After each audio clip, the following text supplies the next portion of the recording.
Welcome to CandleLight Audiobook. Chapter 221.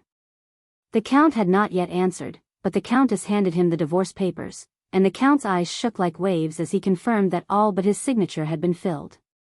She was the only woman who had protected him from suffering from his children, and he seemed to hesitate to sign divorce papers, no matter how much she wanted to protect her property.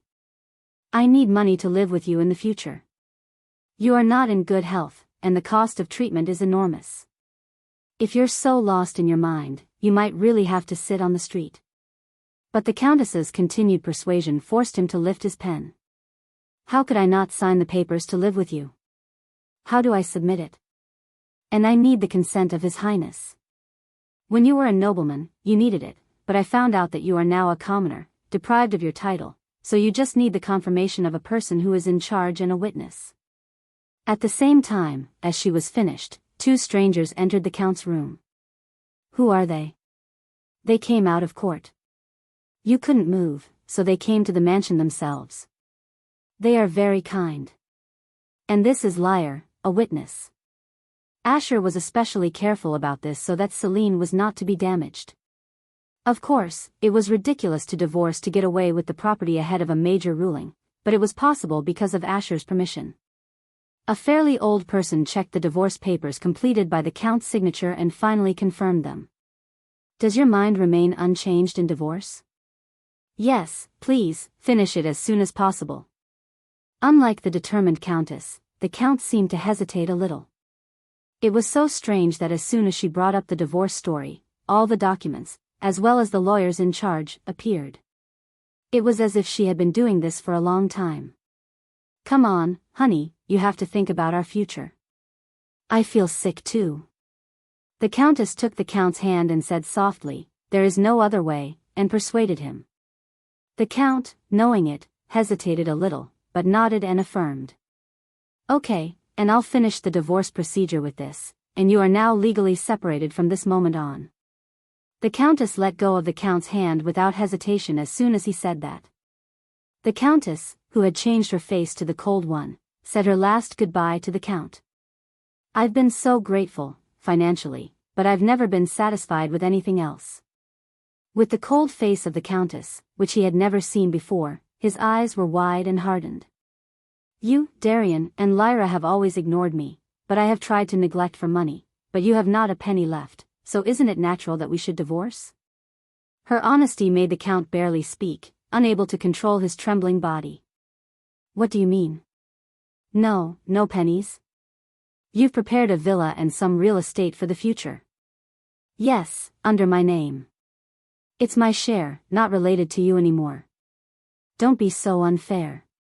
Even if you want to have them, they will be confiscated into the Empire. You can think of it as alimony, for my troubled life." The Countess, who had left the words, was about to turn and leave as if she had no more business. How could you do this to me?" The Count shouted with all his might to her back. He had been betrayed by his real family, and he was now betrayed by the last one, and he shouted with a sick body as if he were insane. The Countess turned and said her last words. "Well, you should have been good around when you had much, not after you became partially paralyzed. Are you sorry now that you lost all your family?" The Countess thought that the Count was responsible for all this. He was the root of all these problems. If he had only been good to Celine and her mother when they had first entered the Count family in the first place, this terrible catastrophe would not have happened. They are of humble origin, but they are a family now, so let's get along. If he had said something like that and comforted his own children, he wouldn't have faced this terrible catastrophe. But he had ignored the Countess of humble origin without realizing it and had not stopped Darian and Lyra's rudeness, and so the whole house members seemed to think that it was the right thing to do. It was too late for the Count, who had become so lonely after the Countess had left. Wait. Don't go. Please. Please don't leave me. I'm sorry about everything." In the empty room where no one was, only the cries of the Count came up. The divorce of the Countess had led to Celine and the Countess's move. There was no reason to live more in the Count's mansion, where only terrible memories were all. It was smaller than the Count's, but the beautiful house was made up of the Count's money and became their new home. The precious ornaments in the corners of the mansion showed how rich the owner was. Celine, who had been living on the third floor, was hurrying to prepare for going out ahead of important work, and Annie, who was helping her to get changed, said excitedly, "How can I thank you for bringing all the servants of the Count's?" "That's right. They are well paid than before and everyone is so happy." Jessica added the words, and Annie agreed with her. "All the mansions of the other nobles who have committed treason are in a mess, and we are the only ones who are all right." Celine replied as if she were tired of hearing that, when Annie was so happy, taking a good side. "Annie, if I hear about that a few more times, it'll be 100 times. Miss, that's because I'm so happy. They're only all quiet in front of you and the master, and do you know how much they're talking about behind you? You and the master must be saints." At that, her mouth went up, and the long shadowy title of the Wicked Woman was now perfectly changed to the Saint, and it followed her, and even her mother, who had brought all the servants. Celine's gaze fell on the hourglass in the cabinet, which had been first used to splash water and laugh on Lyra, but she had not used it at some point. And that was when she had begun to feel happy, when she had started living a life loved by Asher, recognized by others, and respected by someone without using the hourglass to go back to the past. If life lasts forever without the use of the hourglass, hoping that, she said to Annie, my mother would be happy to hear that. Do you think she would? Shall I tell her? You'll do that, and if you talk as you pass, she'll blush. She had never heard that before. A prostitute becomes a saint. It is a contradiction. Celine was laughing at the thought, but she heard a voice outside the room. Miss, the wagon is ready. It was almost time to finish the preparations and comb her hair, so she finished and got up and checked through a large mirror. She could not decorate herself because it was a place where someone was executed, so she refrained from decorating herself as much as possible, but she did not like it when she checked it in the mirror. It was the place she would meet him for a long time because she had not seen Asher, who had been busy. Now her appearance was not the only thing that she could impose, but sometimes it had been fun to see Asher's eyes that he couldn't help himself as he was not able to be attracted to her beautiful appearance, so she thought it would be better to dress a little more. Shall I bring the headdress? Yeah. Jessica, who quickly grasped her expression, prepared a small tiara, and though she still did not like it, she finished her dress, saying it was better than before. Isn't it too simple? The Countess, no, Karen said, who was waiting for Celine, when she went downstairs. Karen was her real name that had been hidden under the pseudonym, Apple, which had been named by people around when she had been a prostitute. After becoming alone, she regained her original name and was called Karen, and she was dressed as if she were going to a party. Chapter 222. Mother, are you going to a party somewhere? At the question of Celine, she replied, laughing loudly. Then what else would it be? You are right. Yes, I am going to the place where Julia would mourn loudly and disappear, whom I had to turn the hourglass to be able to talk when I first met.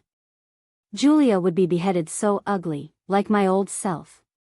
Celine, who smiled a little and affirmed this, climbed into the carriage with Karen, and a splendid, luxurious carriage, which could not be considered a commoner's, ran quickly toward her destination. The mansion was located near the busy street, and it was not long before it arrived in the square. There was still a little time until the beginning, but a crowd of people surged toward it, and each one started to look at the colorful carriage that did not have a stamp on. Oh, my God, it's Miss Celine. I thought I'd see her when I come here, but I can't believe she really came. How beautiful she is. I can't believe she's a commoner now. What do you mean? She's a commoner for a while, for she's so well with the crown prince. Soon she'll be the crown princess. And as she got out of the wagon, the bystanders raised their voices and couldn't hide their admiration as if their guesses were correct. Celine waved and greeted them with a big, happy smile, and their voices grew louder and her ears ached. Huh. So Karen laughed, covering her mouth with her fan, and was about to follow the knights who were waiting in advance. You're here. I was waiting. How can you make a king of a country wait? A familiar voice sounded and Celine turned her head, and there was Lohan, smiling and standing there. Mr. Lohan? Didn't you go back to Croa? I can't help but come on such an important day. It was Lohan who answered so, but he smiled a faint smile as if he was planning something else. And Chloe, murmured Karen with a surprise, who stood beside Celine, looking after Lohan. Chloe? I've heard of the name somewhere, so Celine also turned, following Karen, and she hardened as if time had stopped. He looked so beautiful enough to admire. Why?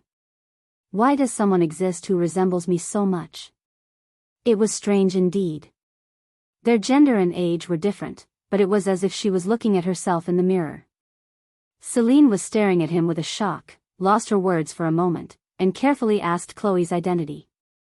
Who are you? Well. Karen, who was beside her, hesitated to answer as if it hadn't been planned in advance, and Chloe, the person directly involved, looked a little embarrassed. Lohan asked Chloe, furrowing his forehead. Did you come to tell her? I told you before, but I didn't mean to talk about it on the street. It was a space where they had prepared to help Celine to park her wagon, and had arranged nights, but it was open without being closed, and the gaze of the spectators followed. And even though she was a humble woman, she had a great success which would last long in history and had a scandal with the crown prince.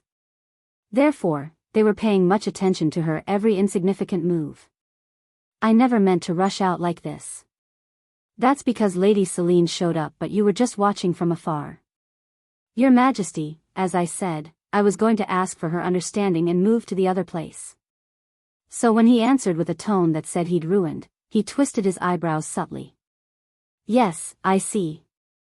You mean, I'm not needed now that you've found her? That's too much. I found her.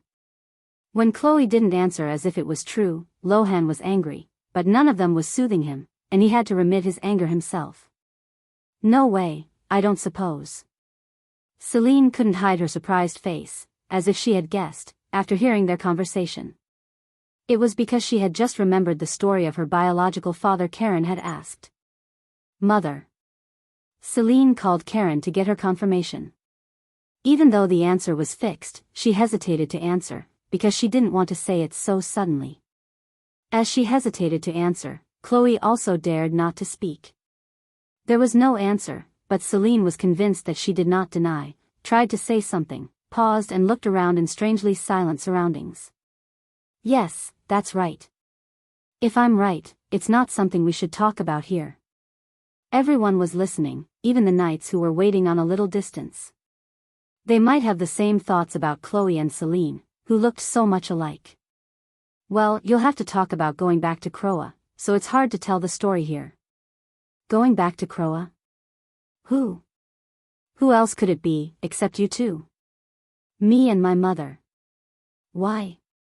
Lohan, who had delayed the answer, smiled lightly and Celine frowned, and now she realized that Lohan had called Chloe as an heir of someone. Is he a nobleman? He moves with a king of a country, and is he of quite a high status? But why is he called an heir, not by his title? It is common to inherit a title, after 5 to 10 years since someone becomes an adult. So, did Karen ask me what if I had my biological father who would help me? It seemed more complicated than she had thought. She was curious enough to want to postpone seeing the end of Julia. Lady Celine? What are you doing here? As she passed the time, Asher approached her as if he had arrived in advance, because despite the fact that the protagonist of the day was not her, but the crowd was looking at her. Asher, who had been waiting impatiently for this day with great expectation, approached Celine with a very pleasant face, and quickly hardened his face when he found Chloe and Lohan. And Celine realized that he also knew everything. Mr. Asher, you even knew it, too. Asher swallowed, embarrassed by the cold words of Celine, and Karen hurriedly defended him. I asked him to pretend not to know it, as I'll tell you. I think you should hear this kind of story from me. I suppose so. It was better to hear the secret family story from her mother than her lover. Celine understood the situation, that when Karen had worried about when to speak and had only set a date, but Lohan, who could not bear it, had come out and created this fuss. Her mother had been busy with a lot of work in the meanwhile, so she had to worry and be careful enough. Okay, I've finished guessing, but after seeing the end of the bad guys who I have waited for years, we'll talk about it. I think our new mansion would be good for it. Chloe's face brightened at that, because of the joy of visiting the place where the woman and his daughter he had so painted, lived. May I come with you? Asher asked cautiously, looking quite worried. He seemed to be worried about Celine, who suddenly had a biological father, and about what she would do after hearing that. Perhaps Celine would go to the kingdom of Croa like Lohan's wish. Yes, if you have time, as long as you don't care. You are also involved in this matter. You might soon be a family. As she affirmed, Asher's expression brightened. Now the sentence will be executed soon, so you'd better move. As Asher said, they could see wagons carrying sinners, and the crowd of spectators threw stones and cursed, but there was no sound from inside as if they had suffered a great deal of hardship in prison. There are some people who will be executed, and will you leave first, after seeing the sentence? Asher asked her because the sight of another's head falling might later be a trauma. Among the knights, there were several who saw someone die and suffered from mental suffering. No, I appreciate your concern, but I'm as excited as you are about it, so I can't leave first. I had an experience that my head was cut off, but what is the big deal? After Celine's answer, they moved to a place where they could see the execution well. It was decided to publicly punish the sinners without informing them of what punishment they would have. The execution was carried out at the same time, to inform the rebels that the miserable end was waiting. Chapter 223. Despite the number of sinners, there was only one guillotine installed in the square a few days before the execution, and rumors were saying that Julia was being executed alone. Julia had not slept yet after hearing it somewhere, and her look was getting haggard as days went by. Come out. Move. Dozens of knights, who had come in without a word, opened the door of the prison and pulled the sinners out. The sinners were all dragged out of fear because they did not tell them what punishment they would have. In the meantime, the meals had not been provided in time and the heating facility was not installed even in the middle of winter, so they were not good as well as Julia. There were a lot of people who were sick of the harsh environment they had never experienced before, or who were unable to walk properly due to frostbite, and that was also true of Lyra. My head hurts so much. My feet, too, sob. Darian rushed to support Lyra, who was stumbling. It was an unacceptable act because they were moving in a line, but it was not stopped because it was clear that Lyra would fall and become more annoying if they left it. Just hold on, Lyra. We will be back in the house soon. Brother. Darian was convinced because he believed in his lawyer and Celine. He didn't know that Celine was the starting point of this incident. All of the prisoners were taken to the square by wagons made of iron that they had ridden when they had been first taken to prison. Whether the fact that today was the day of execution had spread throughout the capital, there were plenty of spectators on the way to the plaza. You bastards. You are the shame of the empire. All the goodwill you've enjoyed so far is from selling the empire. The onlookers threw stones or cursed at the traitors who had lost their titles, and the carriage moved slowly as if to fan the flames. The sinners were not even able to refute, so they waited quietly for the carriage to stop. Get out. Then in the square, a huge crowd was waiting for them. It was like everyone in the capital gathered there. They had not made any other space to block the spectators, so as they got out of the wagon and moved, hands that stretched out somewhere tormented them and grabbed their hair. Yeah. Julia was pushed to the ground by someone's hand. She glared at the person who pushed her with her malicious eyes. No matter how haggard she was as a sinner, she had been living as the supreme noblewoman in the empire for nearly 20 years. The person who met her eyes quickly lowered his head and avoided her gaze. Brother. Lyra, who had felt such strong hostility for the first time, was terrified by Darian's arms, and Darian followed the man in front of him, protecting his sister as much as he could. They moved for a moment and was able to reach the execution hall in the square. All sinners, stand in line. The high-ranking nobleman, who had stood on the side of the royal family for a long time and had been confronted with the nobles of the aristocratic party, ordered. The sinners with hostility hesitated and did not move, and eventually, the knights who were waiting around used force. Some of the nobles who fell under the strong power of the knights cried out that their arms were hurt. But then they closed their mouths again, looking at a knight that came up with a harsh expression and went back to their place in a hurry. You still think you're a nobleman, and if you know what punishment you're going to get, you'll faint with surprise, the nobleman said as if he was so pleased to punish the sinners. What kind of punishment would it be? The nobleman had been always anxious to kill them, and if he wanted to, the punishment would come close to execution. And the sinners, who believed that there was a chance to get out of this incident, began to tremble in fear, and Lohan intervened to mediate that he should stop harassing them. I fully understand why the Count is happy, but I have something more important to do than this, so I hope you'll get it done quickly. Everybody's eyes turned to Lohan as he said that there was something more important than the lives of dozens of people, but he looked bored by the troubles of another country. Mr. Lohan, don't say that because it's important to someone. Celine, who was next to him, scolded him, and their gaze moved naturally to her. Celine laughed slightly as if she was laughing at those who had accused her of being a prostitute's daughter, and now she was laughing at Julia, who was about to face the same fate as her miserable past.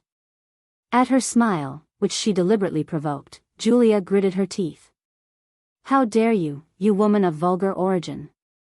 So, as Julia, who had not overcome her anger, as usual, accused Celine, and Lohan rose from his seat, wondering how she told such thoughtless words even as a sinner.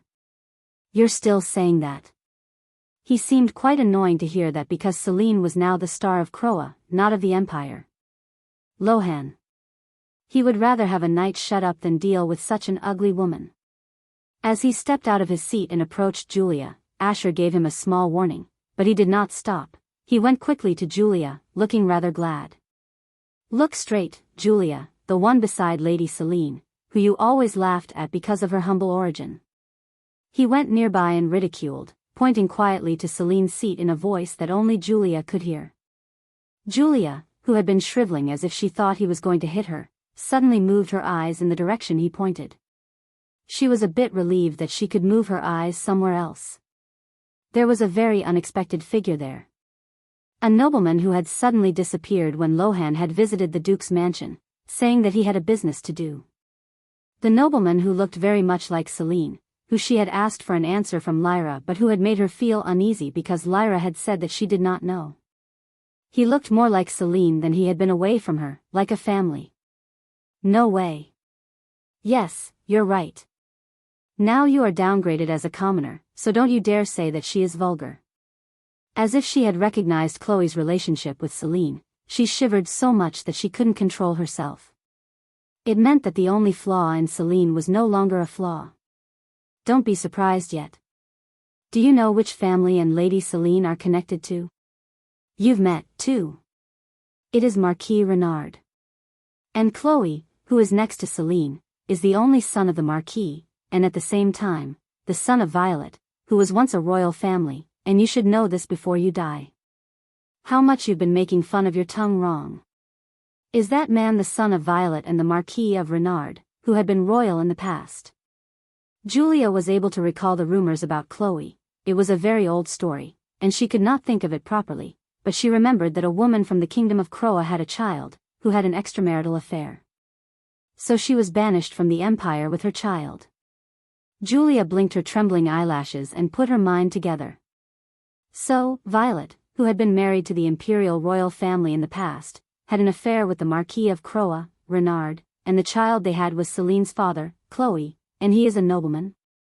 If that was true, Celine, who was a commoner because the Vermont family had disappeared due to treason, was not married yet, and would follow her father's blood to become the lady of the Marquis of Renard, unlike herself, who had been moving non-stop as the eldest daughter of the Duke family, but had fallen into hell because of the crown prince. Boom! Julia's heart sank at once. But at the same time, she wondered. Why? How could he say that she was the blood of the Marquis of Renard? By all means, Celine's mother was a humble prostitute. A vulgar woman who had spent her nights with a lot of men. She was not a woman who continued to have a sexual relationship with one man. How do you check the blood of a prostitute? Chapter 224. So, when she asked, Lohan looked at Julia with a look of pity. Don't you see that they are a father and a daughter after looking at their faces? Even a dog that passes by can see it at once. Well, if not, there's another way. You don't know because you have never been invited by Asher to the pond of the imperial castle, but it's very easy to judge the royal family. What is it? Well, it's not a secret that is needed to be hidden so much, so I suppose I can tell you. There's a pond in the imperial castle, which only those who have succeeded the royal blood or who have been married and drunk holy water can enter. You know that. Of course, the child born by the woman who drank the holy water can also be recognized as a royal and enter it. They said that anyone couldn't take out the holy water out of the pond without the emperor's permission. You mean that woman has been in that pond? That woman? Don't talk too freely. Are you insane? How do you believe such a ridiculous superstition? How do you know that, above all, as the king of another country? Lohan said with a sigh at Julia's reaction that she could not believe anything. You still don't feel how close I am to Asterope. It was when Asher was about 10 years old. Asher was nearly killed by your nobleman, and he'd been hiding in Croa for years. And of course, thanks to that, I saw a wonderful sight. Julia's eyes widened as she heard the story for the first time, even if she was a member of the aristocratic party. And then, as if he had made a mistake, Lohan covered his mouth, and as he thought of the end of Julia, he whispered secretly, reading Asher's countenance. Only my father and I know that when they die, the royals in Cr Julia would have a strange power to be manifested. You've heard of it. Julia opened her eyes wide. When he knew it was a secret, he seemed to have fun teasing Julia, and then he paused and said carefully, the power of Asher that Lyra kept insisting on. The ability to suddenly disappear. Most curiously, it really came down to the royal family. How could Asterope have come to Croa in his dying condition, who was just 10 years old? Julia said, stuttering at his secret confession, you're kidding me, right? Why would I be kidding now? I don't have enough time just to tell you the truth, who is going to die. By the way, I was so surprised that he suddenly appeared in the middle of the garden, and I knew that. In fact, the aristocratic party has done a great contribution in the manifestation of Asher's ability, which is manifested only in a few royals and which most do not know. Was that true? Was what Lyra said true? She was not insane. Or is Lohan crazy, too?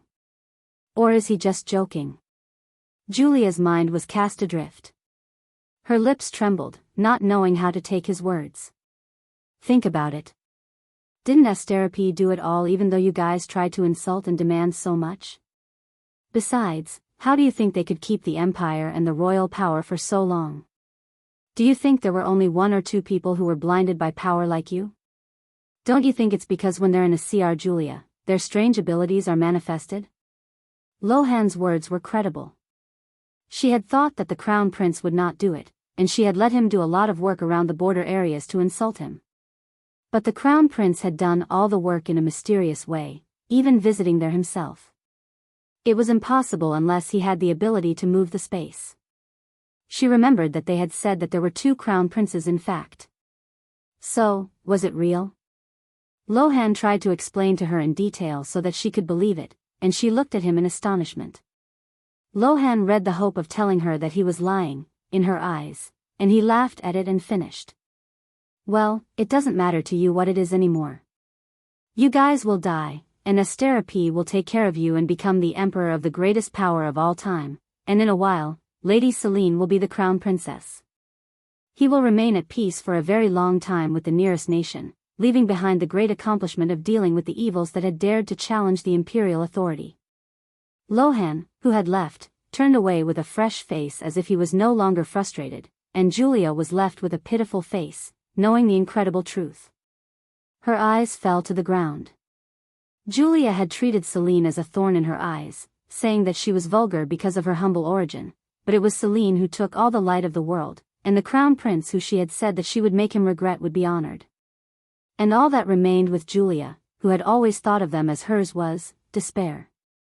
She saw a guillotine in the middle of the square, and though there was still time before her sentence, she was already strangled by the guillotine in front of her. I'm going to sentence you because we're running out of time. As soon as Lohan was gone, one of the causes of the delay, the nobleman pretended to be in a hurry. A long piece of paper was in his hand, which seemed to be a document of the punishment of the sinners. The nobleman once scanned the paper and looked back on top of it, checking the contents, and slowly walked among the sinners. Where he arrived was beside Viscount Marryat, who was the first to sell out his colleagues through Vika's tricks. There was a certainty of faith in him, and the nobleman glanced at him who had been a little more stable than the others and sentenced him with a serious face. "I sentence the sinner Viscount Marryat to be decapitated. All of his properties will be confiscated, and his title will be deprived." It was a cold tone, not even with any feeling, as if it were obvious. The nobleman's voice that resonated in the square made him sink down as if he couldn't believe it.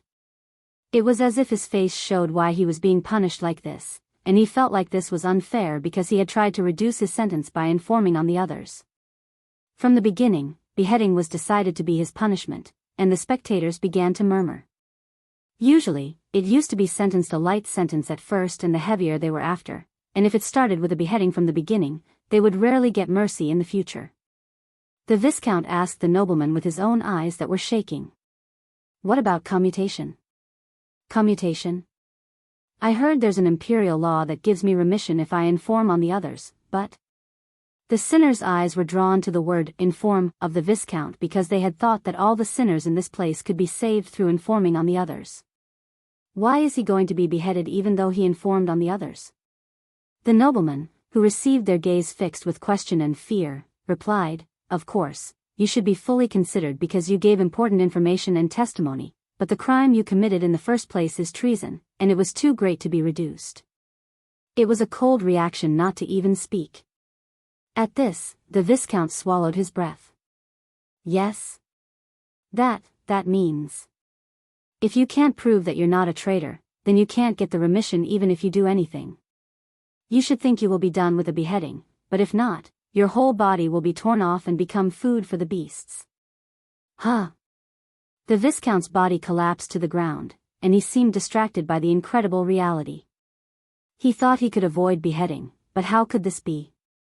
Something must have gone wrong. If it's Vika, he might have a solution because he had suggested that he should inform on the others at first. "Please call Viscount Vika." "Why Viscount Vika?" He was sure I would get remission." When he found Vika, squeezing his last remaining strength, the nobleman laughed and said, "Are you still looking for Vika? Do you think he really helped you? Was every sin proved enough by informing on each other, not to be able to get remission? Now you should recognize who would most benefit from the advice of Vika. Why are you being betrayed twice?" Chapter 225. No way. As soon as the aristocracy was finished, several sinners, including Viscount Marryat, fell to the ground. They had been hoping for a little but realized that it was a trap, not a hole to escape. Ugh. Viscount Marryat had a grotesque groan, realizing that Vika had deceived him again, and he did not ask about his sentence, as if he had lost all his will. The nobleman, who looked down at him with cold eyes, looked at the sinners who were in a panic and said, "Next." Since the first sentence was a beheading, the other noblemen waited for their turn while feeling nervous and trembling out of fear. And whenever their names were called, they would faint. The eyes and mouth of the nobleman were ruthless. He sentenced a beheading without mercy on anyone in succession, and he finally came to Lyra. Sinner, Vermont Lyra. Lyra, who had been called by her name, took Darian by the arm in surprise. Her trembling appearance was pitiful. Lyra turned to stare at Celine before she was sentenced. Like those who had been sentenced to death, she was afraid that she would be betrayed. "Since you are young and did not do any serious treason that would harm the Empire, I sentence you to 50 years in prison." 50 years in prison? It was lighter than beheading, but it was the same since she could not leave prison for life. After being imprisoned in a short period of time, Lyra realized that she would not last 50 years in there. It was difficult to spend some time in prison even when she was a noble. She would definitely not survive there as a commoner. She thought that not only her body would rot but also be mentally devastated, and she would go crazy. She would rather die. "You said you'd save me. You said you'd save me. Why do you let me spend 50 years in prison? You're trying to imitate a saint by just letting me live." Lyra was about to curse Celine, who had put her in hell, with resentment, but the aristocrat did not move and said again, "However, the petitioner's plea and the contents of the petition were very legitimate, and we shall make an exception. If she is willing to be monitored all the time, she can leave the prison. If she tries to escape, she will be executed immediately. What is that sound? Lyra, who could not understand except that she could get out of prison, stared at her brother Darian for an answer. Darian had been holding his hard expression, but now, there was a smile on his face. Brother, what does that mean? Celine must have helped you as promised, and if you were with her, you could get out of jail. It means you could live a life as you have been if you stick with Celine. Darian's eyes turned to Celine, and he expressed his utmost gratitude to her. Really? Is that what it really means? Did Celine really help me, unlike Vika who betrayed the others? Celine must have submitted the petition. Yes. Celine is the only one who can help that wicked bitch, as the Vermont family has been broken up and scattered. Oh, my God. She is so kind. But is it all right if Lady Celine does good for such a wicked bitch like this? Well, wouldn't Lady Celine make her a normal person? All the watchers were making fun of Lyra, guessing, and the sinners envied her. After confirming all of this situation, Lyra was barely convinced because of her incompetence and looked back at Celine, who had saved her life. Celine's face, smiling brightly as she was satisfied, was filled with pureness and with no malice. Why did I want to hurt such a good woman? Her eyes filled with tears of regret and joy, and it was very warm and transparent tears. It was like Celine's goodwill. Sinner, Vermont Darian. The next was Darian. He was close to Lyra's side, so it was enough to turn his head. He was there with Lyra, who had Celine's help, so Darian's face was not dark either. Rather, his face seemed bright. He might be thinking that he could be saved, too. It was plausible because his lawyer, Lyra, had been in and out of prison several times. You are going to be beheaded. What fell to him was a beheading.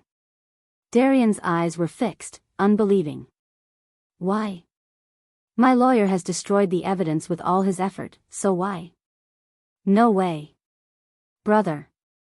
Lyra, who was relieved since she avoided a beheading, took Darian by the arm in surprise, and his face turned pale as if he was about to faint. Why did you change your mind now? Karen asked Celine in a very low voice as she looked at Darian's pale face. Celine replied as if she was very happy. I think that with losing all her family, Lyra would be crazy, and I wouldn't be able to achieve what I want, and if Darian were alive, I might have used him somewhere. My God, how did I give birth to this scary child? I am cold-hearted, but I'm not as hard as you are. She glanced at Chloe, who was seated beside Lohan, admiring her, because Celine didn't look like her, and Chloe was the one left to resemble. Of all occasion, Chloe was looking at her, and he met her eye. Karen looked at him with a bad intention, but Chloe smiled as he was so happy, and she looked away while pouting her lips a bit. At the same time, the aristocrat had a sentence that was not yet finished. In fact, it is appropriate, but according to the documents submitted by the lawyer, there is a reason to reduce the sentence, so I sentence you to life imprisonment. You will be a servant of the imperial castle, considering that you have a sick, single father and a sister who would live the same prison sentence. The aristocrat, who had finished the sentence, turned away without hesitation.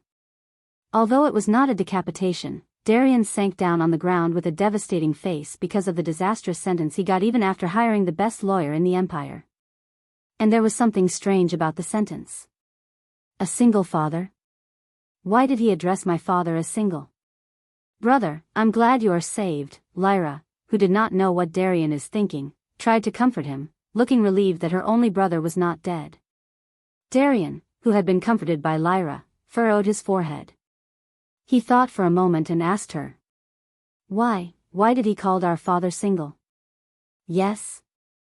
He said they had considered I had a sick single father. Did he say that? Lyra, who had forgotten the nobleman's words in the joy that Darian was alive, asked back, blinking. Darian looked back at Celine and Karen, where he was faced with a bright smile that greeted him. The smile that he could not understand made him confused. What is going on? I'm glad you're alive, anyway. Look, we're the only two who have survived here. Lyra raised her voice with joy, and it caught the sinner's fierce gaze. Naturally, those looks were not of joy because she had expressed that she was pleased to survive alone in front of people that were being sentenced to death. However, Lyra did not conceal her joy by facing all sorts of looks gallantly as if she had decided to trust Celine, who had saved her, and to abandon them, who had been praising her. How could she? I didn't know her bad temper at all. How could such a bitch survive and I? No matter how young she is. Oh, I really haven't helped much. The knights used force to keep the screaming sinners quiet. But to the sinners who were about to die, the knights were no longer fearful. Some sinners rushed to Lyra, saying that if they were to die, they would die with her. Yeah. Stop it. But their attempt was overpowered by the knights easily that the sinners with the broken arm and broken leg fell to the ground, and Lyra shivered in Darian's arms. It's a terrible sight. I doubt that they were the nobles of the Empire until not long ago. Asher watched this and clicked his tongue. Then, he leaped from his seat as if he could no longer watch this mess and came up to the sinners. I'm tired of watching you explain the same things to them because you're all going to give the same sentence. Asher looked really bored as he said so because the nobleman would continue to sentence a beheading. Asher held out his hand to the aristocrat who was sentencing. Chapter 226. I'll sentence. Yes? My father told me to finish quickly and report, so we have to hurry. The important thing is not to execute them but to support their manner. That was why the emperor didn't attend here. So I'll take care of it all at once. Eventually, the aristocrat, who knew the character of Asher, handed over the papers as if it were inevitable, and Asher, who received them, began to call the names that were not yet called. In this way, I sentence all 13 of you to be beheaded. There was silence in that uncompassionate tone, and the square was filled with only the cold air that came out of Asher's cold expression. Even Celine, who had seen his cold look in the past, was surprised by his cold voice. And the two are left, the former Duke and Princess Frederick. Unlike the other sinners, as the two were the main instigators of this rebellion, they seemed to be getting a separate sentence. Or maybe he had taken the papers from the nobleman, presuming he was feeling bored to give them the final sentence. I'm sorry for the Duke. Even though it had been a long time ago, your family has succeeded the royal blood, but you're done with the end of the only historic Duke family in the Empire. He said he felt sorry, but the Duke swallowed his saliva because his expression was cold. Sometimes a man has to cherish what he has, and then he gets something unexpected and precious. Asher said that and glanced over where Celine was as if she were a precious person he had unexpectedly acquired. Asher continued, now that I think about it, I should be grateful for the Duke, for you have been a good help in many ways since I was very young. The Duke's face was cold, and the winter was not over yet. The cold air was still in full bloom, but he got a cold sweat. Why did you do such a terrible thing if you are frightened like this? Asher ridiculed the Duke and continued to sentence him. For the Duke of Frederick, his sentence is beheading, and his body will be hanged at the entrance of the capital for a month. The Duke closed his eyes tight. Nevertheless, he was not surprised, so he seemed to be prepared. It was not desirable, but nothing was scarier than this, so he walked to the last sinner, Julia. Frederick Julia. Julia's body was trembling from time to time as she saw him for a long time. It was a different appearance when she had faced Lohan. It was full of malice. Asher said as if he was disappointed when he saw that she abandoned herself to despair and had a desperate face. You were frightening since you married a king of another country and sold the empire. What he said was true. How could you have thought of treason? No matter how much you hated me, even if you were the Duke's eldest daughter, you should defend the empire. If you weren't that bad, why did your brother betray your family? I am so sorry to see your despondent face. Asher pointed to the stands and whispered. As she followed his hand, Oscar, a pale man, was watching his father and his only sister nervously. For betraying his family, he looked as if he would fall out of worry. There was no shadow of a traitor on his face. There was only one face of his own brother, who was worried about his family and regretting. She had thought that if she met him, she would try to remind him of the terrible things he had done. Why make that face? Julia asked, what will happen to Oscar? Well, he'll live like a commoner, whom you hated so much. He's the one who put his family in hell, but you're pretty relieved. What else could I do? I would not live properly if I lived with his mercy. If I could go back to the past, Julia, who knew that it was a foolish delusion, waited for her last moments to come without any further ugly outburst. It was all over. She couldn't even scream because she was caught in a trap as he had intentionally driven her into the corner. The only good news was that Oscar survived. She had never thought about the welfare of her brother like a scarecrow, but when she saw his face, she thought it was good that he was alive. Asher smiled at this and said to himself in a low voice, so Julia would be the only one to hear it. You make a stupid decision to the end even if you succeed the very light but royal blood. And before she could even realize what that meant, he sentenced her. The sinner, Frederick Julia, is sentenced to beheading. The body, like the Duke, will be hanged on the walls of the capital for a month. As soon as Asher's sentence was over, the sentence was executed. The first one to be sentenced was the Viscount of Marryard, and his head was cut off. The sinners waiting for their turn for the only guillotine was either crying, peeing themselves or expressing their fears. Asher had prepared that on purpose. Death unfolding before them was enough to make them lose their minds, and the knights would break their limbs whenever they faint so that they would wake up. What's the last thing you want to say? Asher asked Julia, who watched the knights collect the head and body of the Duke who had been executed just before her. Although she submitted to her fate, it was hard to see her father's head separated from his body. She shook her head with her eyes closed tightly. Her arms and legs were like thin leaves, they already lost their function and could be shaken by strong winds. I hope you won't be reborn as a human being in your next life. Thud. The guillotine blade fell, and the head of Julia, who closed her eyes tightly, fell to the ground. It was such a lonely death for the evil woman who had shaken the empire in her hand and harassed the crown prince. As soon as the last sinner was executed, shouts came from the crowd. It was the condemnation for the greedy criminals who had dared to swallow the empire and the praise for the crown prince who had overpowered them all in advance without bloodshed. It ends so easily, said Celine, who had seen that Julia's head was cut off, in a rather hollow voice. Julia was a high-ranking noblewoman who Celine had never dared to see her face in the past, but her end was so futile. The high-ranking noblewoman, as high as the sky, was treated like a trivial thing, and she thought that her old self, whose head had been cut off by Darien, would have been nothing. She would be treated like trash. If the world was still there and was turning except for the wicked woman whose head had been beheaded. If it wasn't for the hourglass, if it hadn't been for the hourglass, she wouldn't have seen this precious sight. She had promised to get revenge, but it seemed to be too much easier than she had thought, and on the other hand, she felt strange.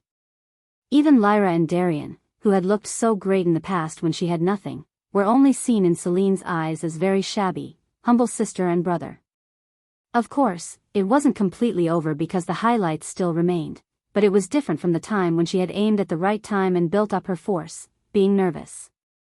Now all that remained was to enjoy their slow and painful death. That's what I'm saying. Who knew that the great nobles of the empire would be like that? Karen agreed, watching the dead bodies being collected while frowning as it wasn't nice to see. But it was simply because of the terrible scene, not a pity for the sister and brother, who had not treated her as their mother even though she had been a fake. The frightened sister and brother were shaking with their pale face because of the dead bodies in front of them, but no one paid attention to them. Now that the entertainment is over, I think we should go to her mansion. As if he didn't care about the scene, Lohan leaped from his seat and said. It seemed like he wanted to take Celine to Croa as soon as possible after he revealed her identity. Yes. Chloe rose in agreement. It was more important for him to speak with his daughter and a woman he had longed for rather than with nobles of another country who he had no acquaintance with. Chapter 227. Since there was no reason to remain, there was a positive expression on Karen's face, too. Chloe, watching it, held out his hand to her, as if he were considering her to grab his hand and to get up. As it had not been a long time after her divorce, she did not grab his hand easily with hesitation. Somehow, she was wary of Celine. How can I object as he reaches out to my mother with a friendly face? When Celine got up and pretended not to know and to trim her dress, and then Karen stood up, taking Chloe's hand. Celine was about to leave the execution square, but Lyra, who was taken by the knight's strong hands and dragged to the prisoner's wagon, shouted in a hurry. Sister. Sister. You must take me, too. It was because Celine had not mentioned anything. Lyra needed Celine's help as she could go out of prison when she was accompanied by the petitioner who had submitted the petition. At the urgent voice, Celine slowly turned her head. She looked surprised as if she hadn't thought about it. Lyra. Sister, said Lyra, as if excited to hear her name, and she seemed to think that she could get away from this terrible hell. But unlike Lyra's expectations, Celine could not get her out. I'm sorry. I'm not the one who filed the petition. Yes? Lyra stiffened at that, and she looked asking what she meant. What if it wasn't Celine who submitted the petition? Whether it was unexpected for Karen, Lohan, and Asher, who was a little further away, all looked forward to Celine's next words. Of course, it was me who asked to write it, but I didn't have time to write it myself, so she sent the petition under her name because I didn't write it. So you'll have to ask her, not me. She? Who the hell is that? With the nervous look, Lyra asked, and Celine smiled softly and answered, I'll tell her to pick you up as soon as I get back, and don't worry. But Lyra's anxiety was aggravated when Celine said that she had to wait for a moment instead of giving the exact name. Who the hell is she? She was about to ask again, but Darian, who was next to her, asked something else earlier. I heard that my father was a widower. What the hell happened? He seemed to mind the strange explanation to the Count all along. They wouldn't use the word widower to a man with a wife. He asked Celine, but the answer was replaced by Karen. That's a foolish question, Darian. You know that your family lost the property as well as the title, because of you. If I hadn't divorced him, your whole family would have been the street tramps, instead of arranging a lawyer to you. Didn't you see other sinners die without a lawyer? Reflect on your behavior before you worry about the Count. He didn't know that it was the result of divorce, and Darian, who had been shocked and speechless for a while, asked again. Then, what happened to our father now? Are you only divorced in form, and are you with him? Darian asked so as if he wanted that, but Karen responded with a little displeasure as if she had heard some nonsense. How can a man and a woman who are not married live together? Then, where is he? Where is he? Don't worry because he's in a safe place. I've taken care of you who ignored me so much, and do you think that I threw him away? It was Celine who had cared about him, but Karen replied, emphasizing the favor to the Count. Darian shut his mouth when he had nothing to say, and Celine relieved him of his concern before leaving. You are now a servant of the Imperial Castle, so you can go out. Don't worry, you can check it yourself because he gets along well. He couldn't check it out now, but he nodded as if he thought that Celine, who had saved himself and Lyra, might not have left his father alone. Move. As Darian was talking to Celine, the knight couldn't intervene, but as he confirmed that the conversation was over, he pushed the back of Darian. Darian had to rejoice that he had been saved, but there were too many things to think of. Then, the brother and sister, who survived the execution, barely moved to the cold carriage again. Aren't you the petitioner? Yeah. I'm not. Karen asked Celine in the carriage back to the mansion. Then, who the hell is she? No, why did you do that? Karen had a puzzled face because she had thought Celine would carry Lyra by herself. Celine smiled pleasantly and replied, I'm just going to do the same thing. It was the worst and most resentful thing. The worst and the most resentful thing. Are you talking about the last thing? Do you meant that Lyra framed you? It seemed to mean the incident that Lyra had pushed the Count from the stairs. Anyone who would know the nature of Celine and the whole story of the incident would naturally think that she would take revenge. Celine gave an ambiguous answer that was neither positive nor negative. Well, maybe. Phew, do you make me so frustrating? You didn't even tell me everything. You'll soon find out, and don't worry. You didn't tell me what to do with Darian. Karen glanced at Celine whether she felt sorry, as Celine was doing many things alone without telling her anything.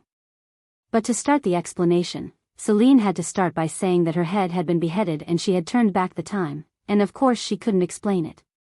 Because of that, Celine just laughed and evaded the answer. Karen's eyes became bitter. You also have something to hide from me, and don't be too hard on me. Like right now. When she mentioned Chloe heading to the mansion in Lohan's carriage, Karen closed her mouth, realizing that she also had something to hide. They were able to reach the mansion shortly. Likewise, they had gone to the square. Naturally, the servants of the mansion, who thought that only Karen and Celine would return home, found out 2 more carriages decorated brilliantly, entering the mansion, and politely greeted them in astonishment. What a beautiful mansion this is. You have a very good eye. Asher purely admired, and Lohan agreed. Well, it's enough to meet the crown prince and the king. The servants are good too. The servants opened their eyes wide, pretended to be calm, and thought to themselves. I know the crown prince as I saw him a few times, but the king?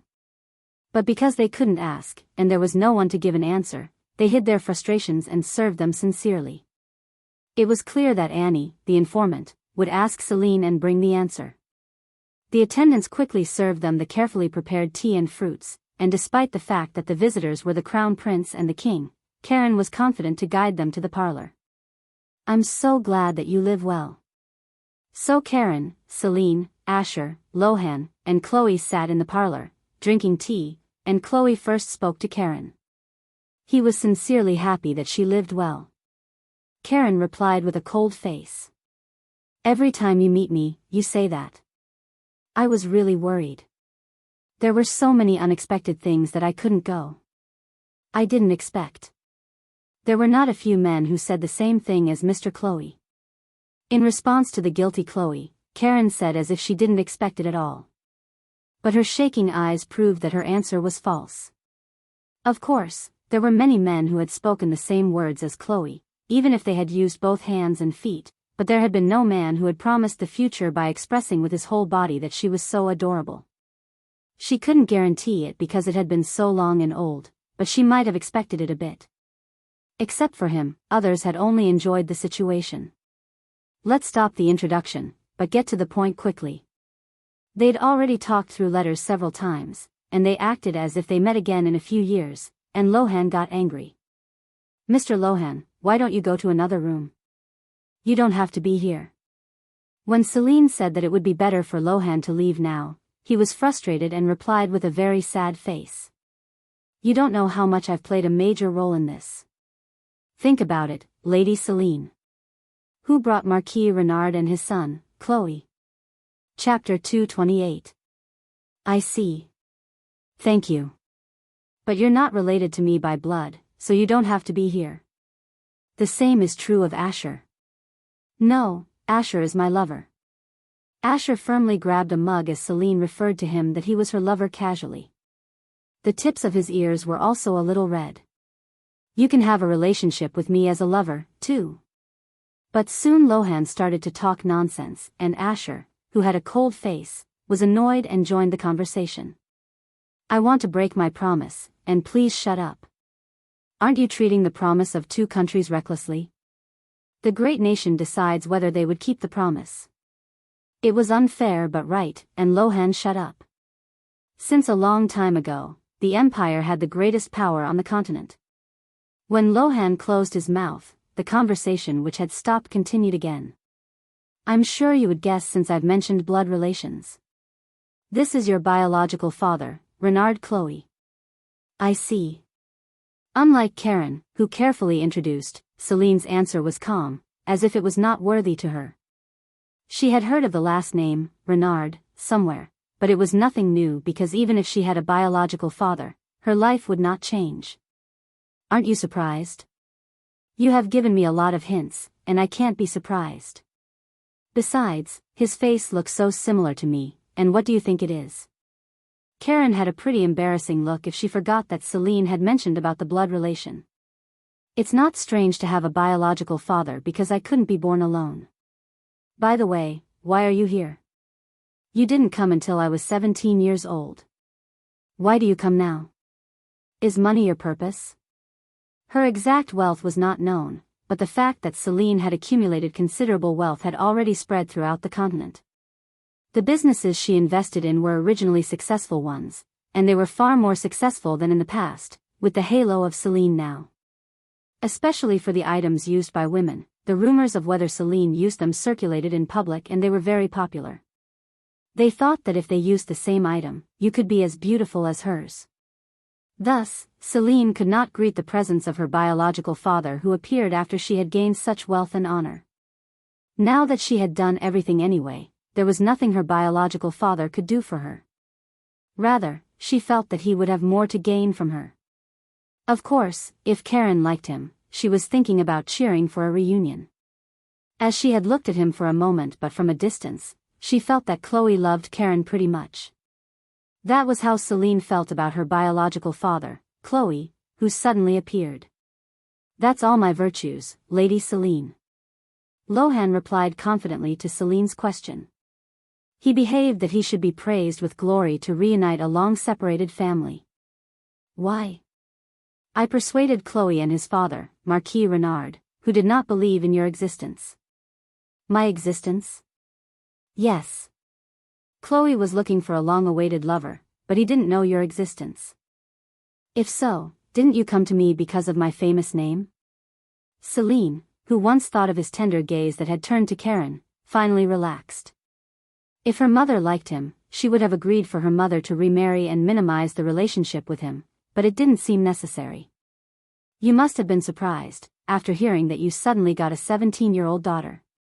Celine stared at Chloe and was about to ask like that, but she was surprised. Since when did you look at me like that? He had the same gaze which had Lovely looked at her mother. It was an expression that the Count hadn't given to Lyra and Darien. It was a very sweet and tender father's face, which Celine did not comprehend. So it was hard for her to stick to the wall-like attitude at the friendly face of her biological father as if she were treating others. Celine tried to make a casual look. To be honest, at first, I visited the Empire to find Karen rather than Lady Celine. She is a woman I've been looking for a long time. My father told me that he found her and I rushed to come without hesitation. I had little interest in the existence of a daughter. Chloe pondered Celine's title for a while and read the countenance of Celine, then he called her a lady. He was still careful because he didn't know what she was thinking. But when I meet you like this, I feel so strange. No, maybe I'm impressed. And it also brings a lot of regret and disappointment for myself. Regret and disappointment? I haven't seen Lady Celine's childhood as you're nearly an adult, and why I didn't find you a little earlier. I assure that Celine was a shining child compared to any other children. Right. Well, she is so beautiful that she must have been outstanding from birth. Of course. She resembles someone. The color of her hair and eyes look like Karen. Her features look like Chloe. The two of you look like a father and a daughter, even if anyone sees.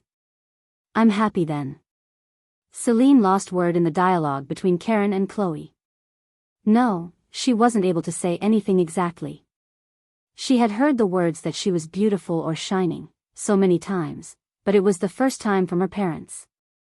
Celine's face grew redder and redder. Even her ears got red, too. Clearly knowing that it was clear, she couldn't conceal it, because she had to leave the room to hide it. Lady Celine. Asher, who sat down next to her, took the hands of Celine. He should be happy if she would find her family, but this was not what he wanted. If Celine liked Chloe like this, there was a possibility that she could follow her father to Croa. He had been really busy, but he hadn't talked about it in order to avoid this situation. What if he came and shook Celine's heart? Not surprisingly, Lohan watched this and drew out what Asher feared. Are you not interested in Croa? Croa? Yes. It's my country and Chloe's. You were born in the Empire, but you are a child of the noble of Croa. Isn't it natural that you should stay in Croa? I'm sure your mother is going to marry Chloe again. Karen had never said such a word, but no one denied Lohan's words. No, rather, Celine also wanted Karen to marry the man who truly loved her. She'd only been through him for a very short time, but Chloe was a good fit. It was because he had deeply cared for Karen at each of his eyes and actions. In the past, Celine had thought that her mother was very wise, because she had chosen money and status, but she was a little different now. Celine realized that she could not be happy with that alone. This was the result of Celine's experience of returning the hourglass back to the past. Well, I appreciate your suggestion, but I can't leave here. Celine dragged Asher's hand and put it on her leg. That alone was enough. This was especially true for Chloe, who had long missed Karen. Is it only 1 year anyway? I think it's a good idea to stay in Croa until you're an adult. After that, even though you want to live together, you can't. Lohan did not give up and continued to persuade Celine, with words that seemed there would be no chance if it wasn't now. And Celine smiled softly, and said, if he marries my mother as you say, I will visit any time. I'm not a child, so I don't have to live with them. At her answer, Asher's expression lightened. Then he stepped into the conversation as if he had gained confidence. Right. You can visit them by trip and vacation? It's not so far away, so if you want to see them, you can take a trip once a month. Use me. I can save 1 day for you. Asher added, and Celine laughed a little. You love me so much, and how can I say that I will go to Croa? I don't feel like having to live together.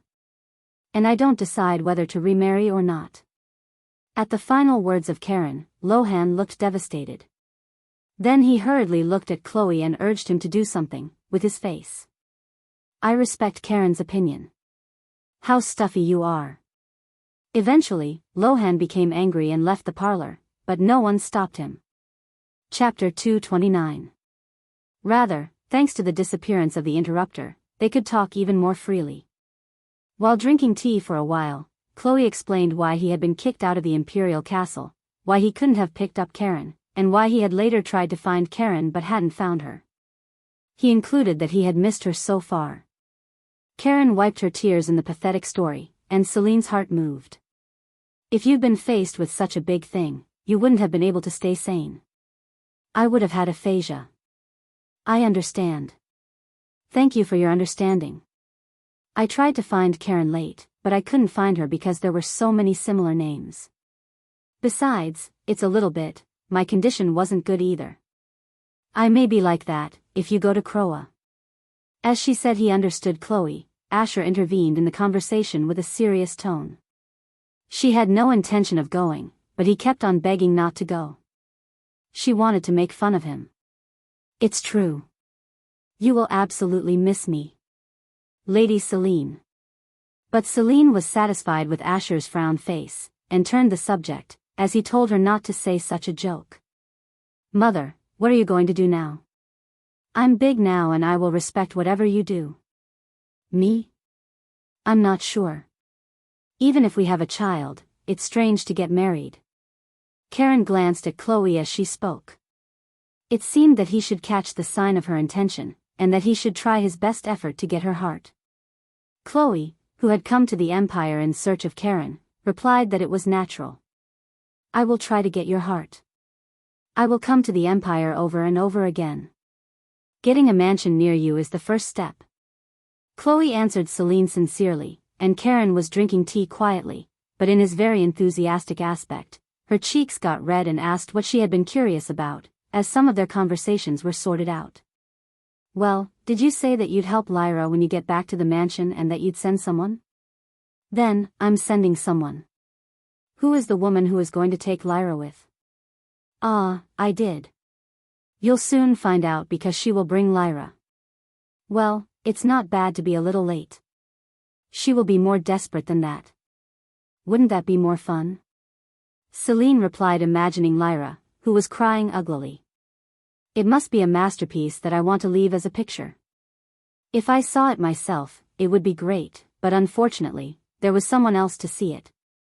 They sat down in the parlor and talked about Chloe being her biological father, and arranging the family register would be good after Karen's decision, and after that, Lohan returned to the lobby and they finished the conversation in no time.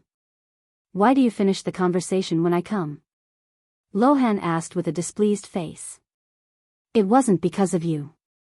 We were trying to end the conversation, but you didn't come back, and we've waited for you to come back. Chloe replied casually. It was a bright face that he was no longer upset.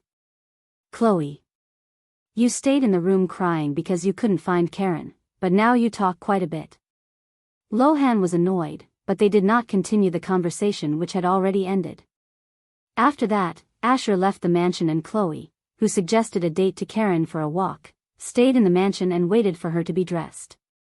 Lohan, who had not gained much harvest, left with all kinds of irritation to go back to Croa first, and Celine, who was going up to her room, ordered a passing servant to call her maid to send to Lyra. Where is Annie?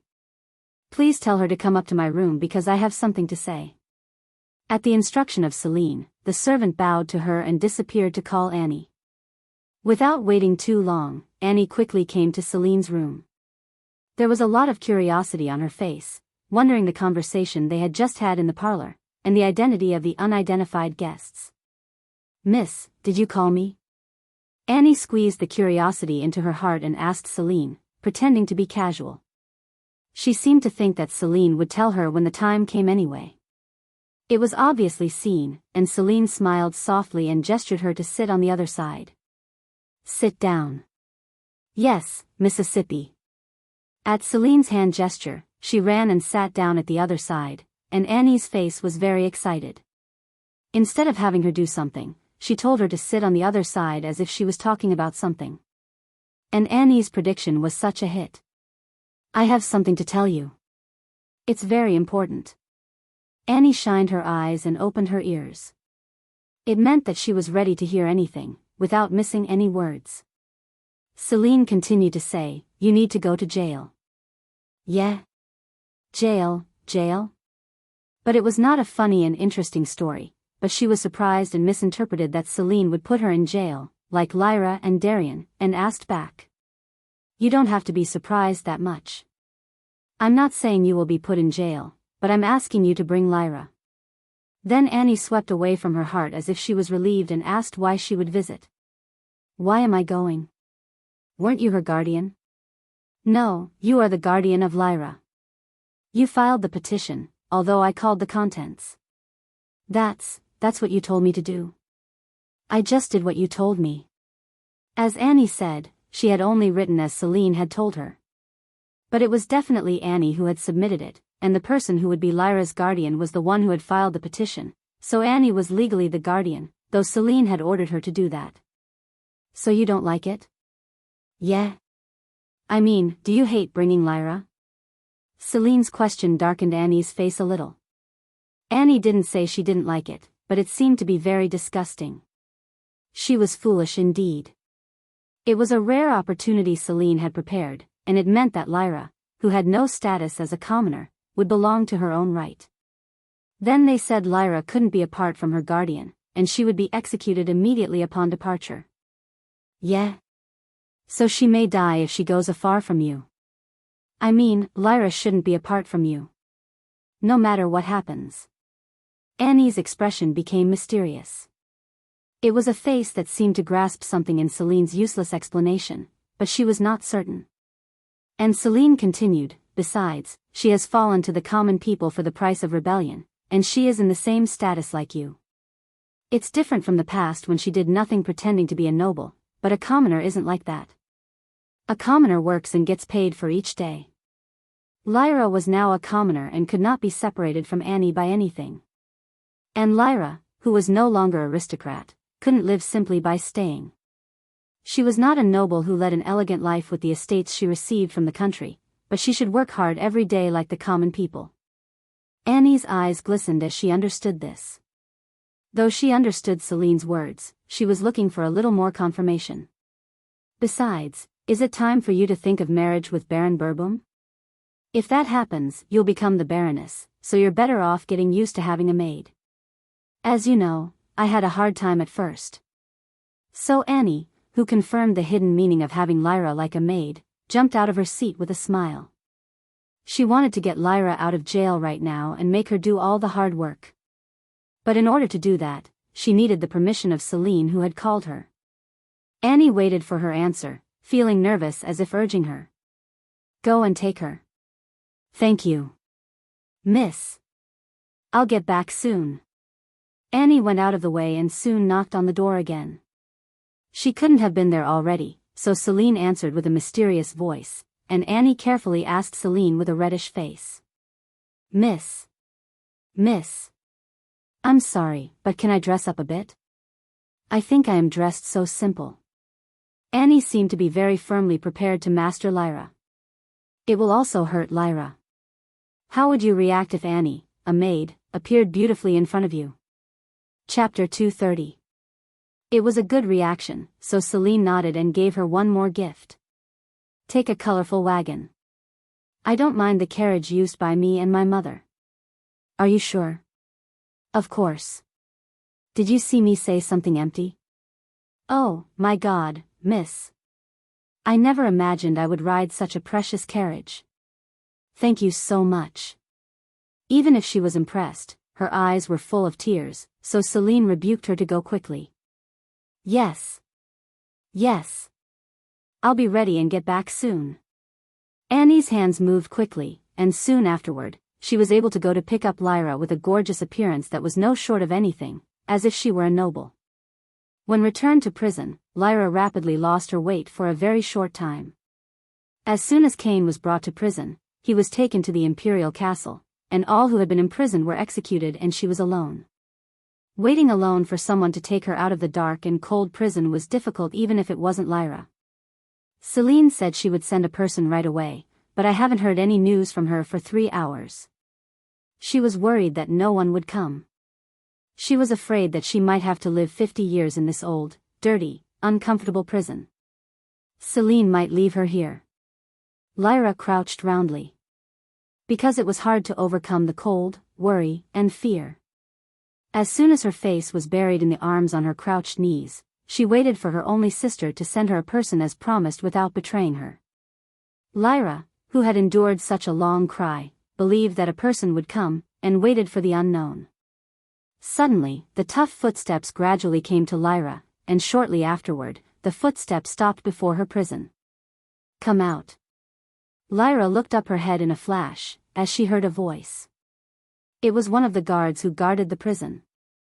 The guard who furrowed her forehead glanced over Lyra's shabby and miserable appearance, and said once again, opening the door with a key. Come out. Me. Then, who else is here? Did Celine send anyone? If it weren't, he couldn't tell her to come out. Is there anything better than this? The joy was as big as the wait was long.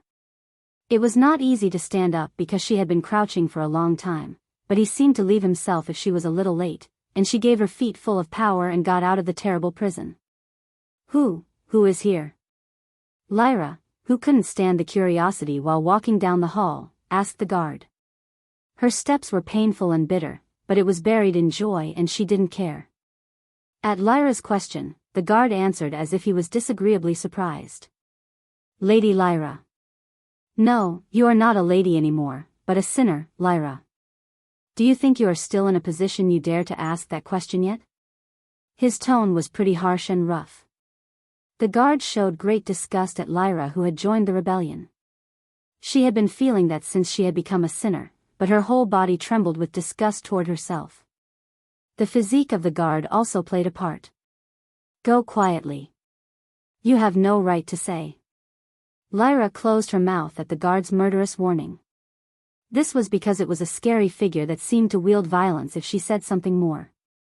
Anyway, a little further away, she was able to get out of this damn prison and from the terrible guard. If she would just stick to the side of Celine, she would never have to come back here. So hopefully, Lyra headed to the lobby behind the guard but hardened without any reaction to the unexpected figure she met there. In the lobby, an unexpected figure was waiting for Lyra. You waited a long time. Would you take her right away? Yeah. I'll do that. Annie's face was so beautiful that the guard blushed a little. The smile she had learned from the side of Celine as she had spent with her, helped her to emit a charm that surpassed her appearance. Why is Annie here? No, is that even Annie? The poor maid became so beautiful like that?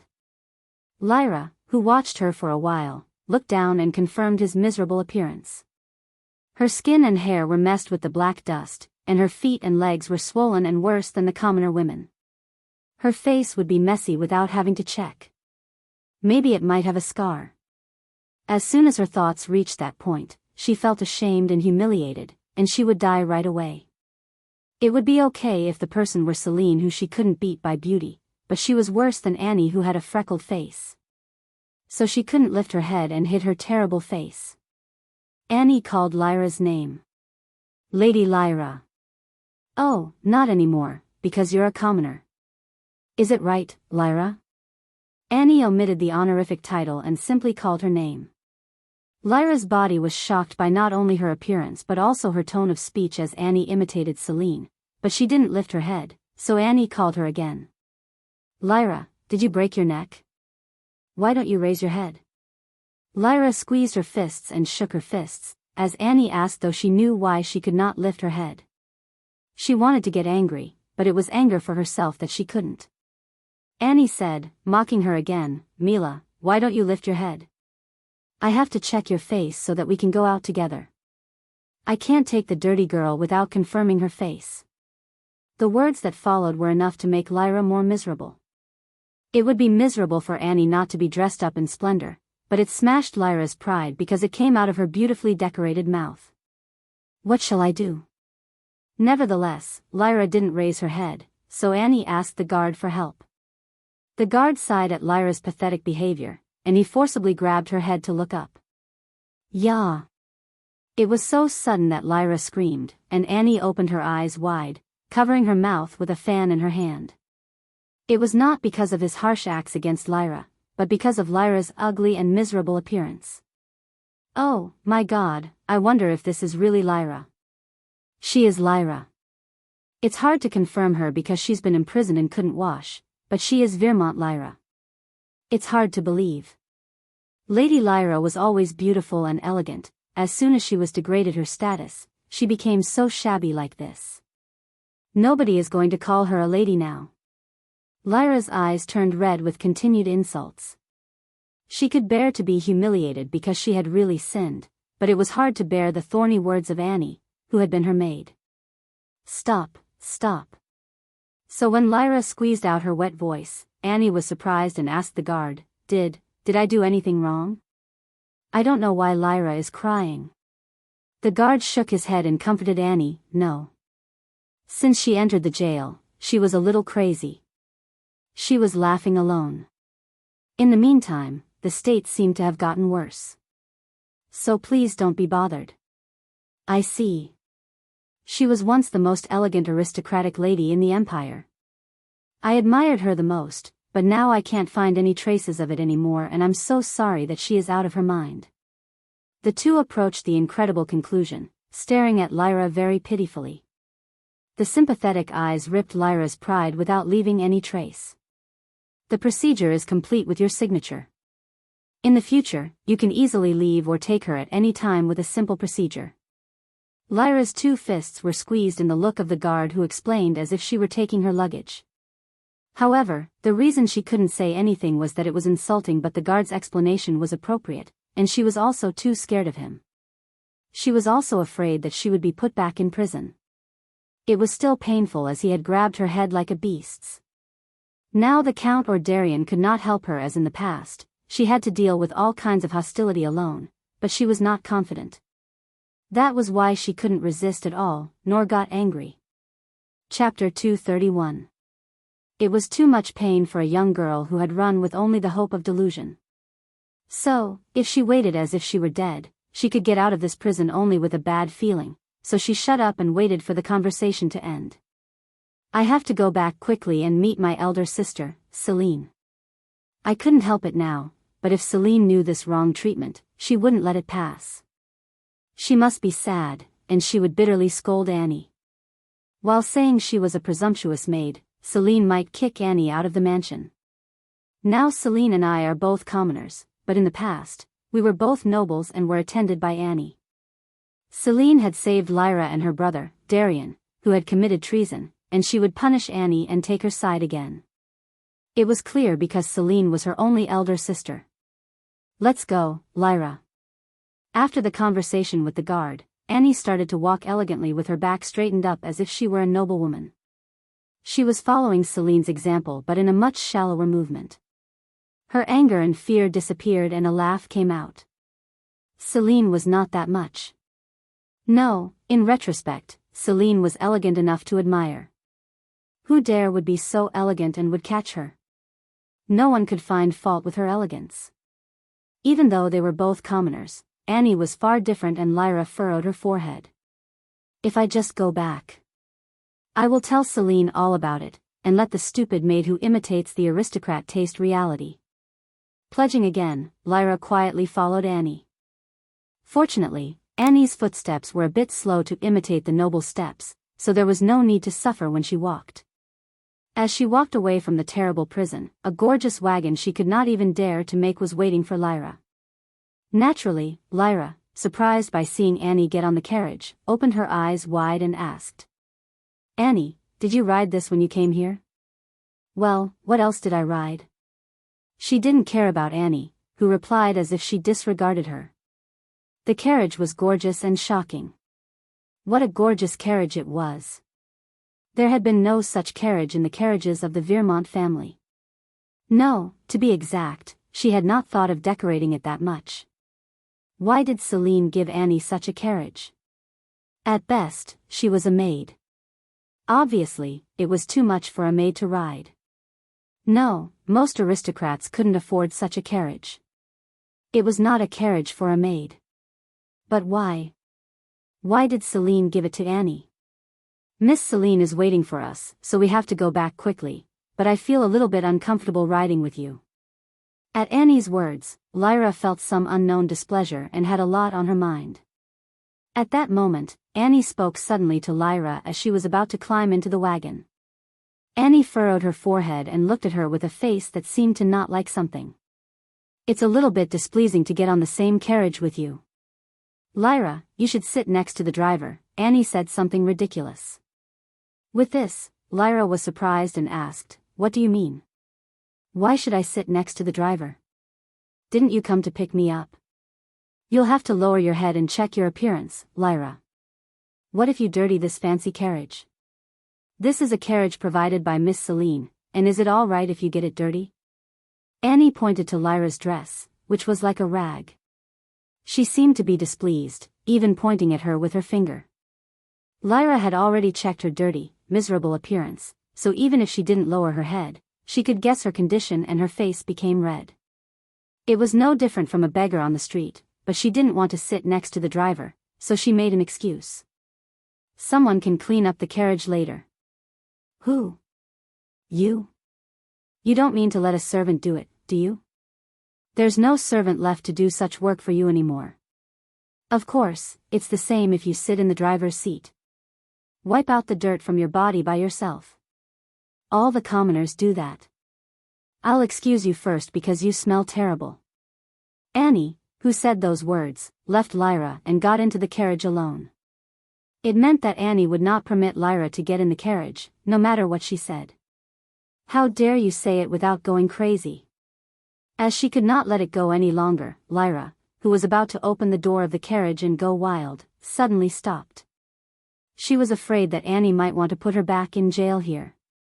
Without Annie, she could not get out of jail. She had to go to Celine for now, whatever she did.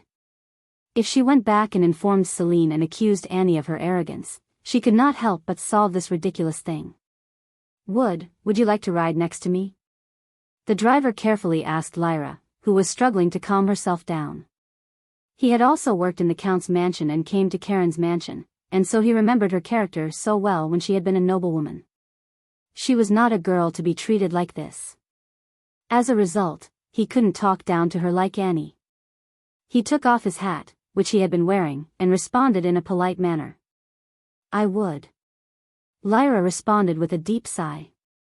She seemed to soften her anger a little by his polite treatment. Very kindly, he made a place for Lyra, laying his old handkerchief himself, and since she had no choice, she sat on it. Perhaps because Lyra sat by, the wagon started to run very slowly and smoothly because the wagon was quite uncomfortable as compared to the inside of the wagon, surrounded by soft cushions. It was even more so for the unfamiliar Lyra to sit. That was why he continued to watch Lyra's complexion. "Are you okay?" "I'm fine. So please drive the wagon a little, no, very fast." Lyra, however, did not care about that. To return to Karen's mansion, she had to go through the square, and on the way through the square, a large crowd looked at her with hostility. "You bitch. Ugh. Lady Celine has taken you out of prison. You tried to sell our country, and you are the worst and the most wicked woman in history. Chut chut. Look at that, and who thinks you were a noble in the past? It's so ugly. Why are you alive?" Lyra lowered her head, closing her eyes because of the unbearable insults. No matter how shabby she was now, she could not hide her original features and hair. In addition, it was also known that the dazzling and colorful carriage was Celine's. So the people's eyes gathered by themselves, and they did not hesitate to blame and swear at Lyra, so it was more uncomfortable to slow down the wagon to get a little easier, but it was better to speed up and avoid it. "Ah. All right. You might fall, so hold on tight." The driver seemed to have noticed that, and only then did he sped up the wagon and quickly exited the square. Therefore, their swears were buried in the noisy sounds of the wheels and hooves of the carriage, and she no longer heard the people's insulting words. "This is my sister's new house." "Exactly, it is Mrs. Karen's residence." "Karen. I heard it was the real name of the Countess." "She is no longer the Countess, and we now call her Mrs. Karen." "Ah." Lyra's eyes shook upon seeing the beautiful mansion that was getting closer. She did not hear the voice of the driver, explaining that Mrs. Karen had brought all the servants from the Count's mansion. It was simply unbelievable that the frivolous whore lived with so much wealth. Apparently, all the Count's property must have been taken, and where had she collected it? Oh my gosh. It's Lady Lyra. No, she is not a lady anymore. It is Mrs. Karen who has hired us. That's right. But it's been over 15 years since I've called her miss, and it's weird to suddenly talk down to her. Right. Though she became a commoner, it's a bit strange to talk down to her all of a sudden. But look at her appearance. How can that be? It's more comparable because she's next to Annie. She committed treason, and it's natural even if she gets like that. Shoo. She's looking at us. Turn your eyes. Chapter 232. Each of the servants who watched Lyra descend from the carriage that arrived at the mansion spoke a word, and Lyra looked angrily at them. You guys have a foul mouth. Is it because your master has changed from an aristocrat to a commoner? How did you endure in the meantime? Then, she said a harsh word, and Annie, who got out of the carriage late, replied with a smile. Oh my God, do you think you can scold them? Why are you getting angry when they're telling the truth? Although I was downgraded to a commoner, how could you insult me openly? The surprised servants began to whisper to each other, and Lyra, who had come to Celine, was about to be angry with Annie. How dare you talk like that even though you're just a maid? Annie, you did a good job. Lyra, are you here? Celine came out of the mansion as if she had waited. She smiled brightly and greeted Lyra, and Annie reported to Celine with an innocent look as if she hadn't done such a thing. Miss. They said I can leave and take her at any time in the future. Really? That's great. Annie flattered Celine as if she was shaking her tail if she had it, and Celine stroked her head, saying that she did a good job as if to praise her behavior. Is that how she got her favor? It was indeed disgusting, but Lyra was about to act like her, so she swallowed her saliva. She cleaned up her messy hair and approached Celine. Sister. Lyra, you look sick, are you okay? I'm fine. In the sweet voice of Celine, she felt a sense of injustice before she even said what had happened. How could you be so generous? It was quite different from the image that she had thought of the daughter of a vulgar prostitute in the past. Indeed, Celine was a beautiful woman with a very elegant, loving and warm character. She was an angel who reached out her hand to the ones who were harmed. Celine can certainly deal a hard blow to Annie who uses bad words and actions. Annie became my protector, so I had to change her by scolding and fixing her stupid and foolish behavior. Lyra rubbed her glowing eyes once and talked to Celine. I have something to tell you. To me? Yes. You must listen. It's about a bad kid who doesn't know who she is and runs wild. I'm worried that she will be troublesome to you. At those words, Celine raised her eyebrows and was surprised. Is there a child like that? I didn't know at all. It seems to be a very important issue, so I must listen to you. Lyra then nodded in agreement as she was greatly disturbed. Miss, don't you think Lyra should wash her body first? I think she should change her clothes, too. I can't let her talk to you like this. She seems to be smelly too. Annie didn't know that the protagonist of the conversation was her and once again insulted Lyra. Lyra expected that if it was Celine, who was like a fox, she would read her intention and scold Annie, but Celine unexpectedly agreed with Annie's suggestion as she felt Lyra was pitiful. Annie, you are her guardian. She may get sick because of the dust, so help her. You are a good woman, aren't you? Yes, Mississippi. Do not worry. Trust me and rest assured that I'll take care of Lyra. You're very busy.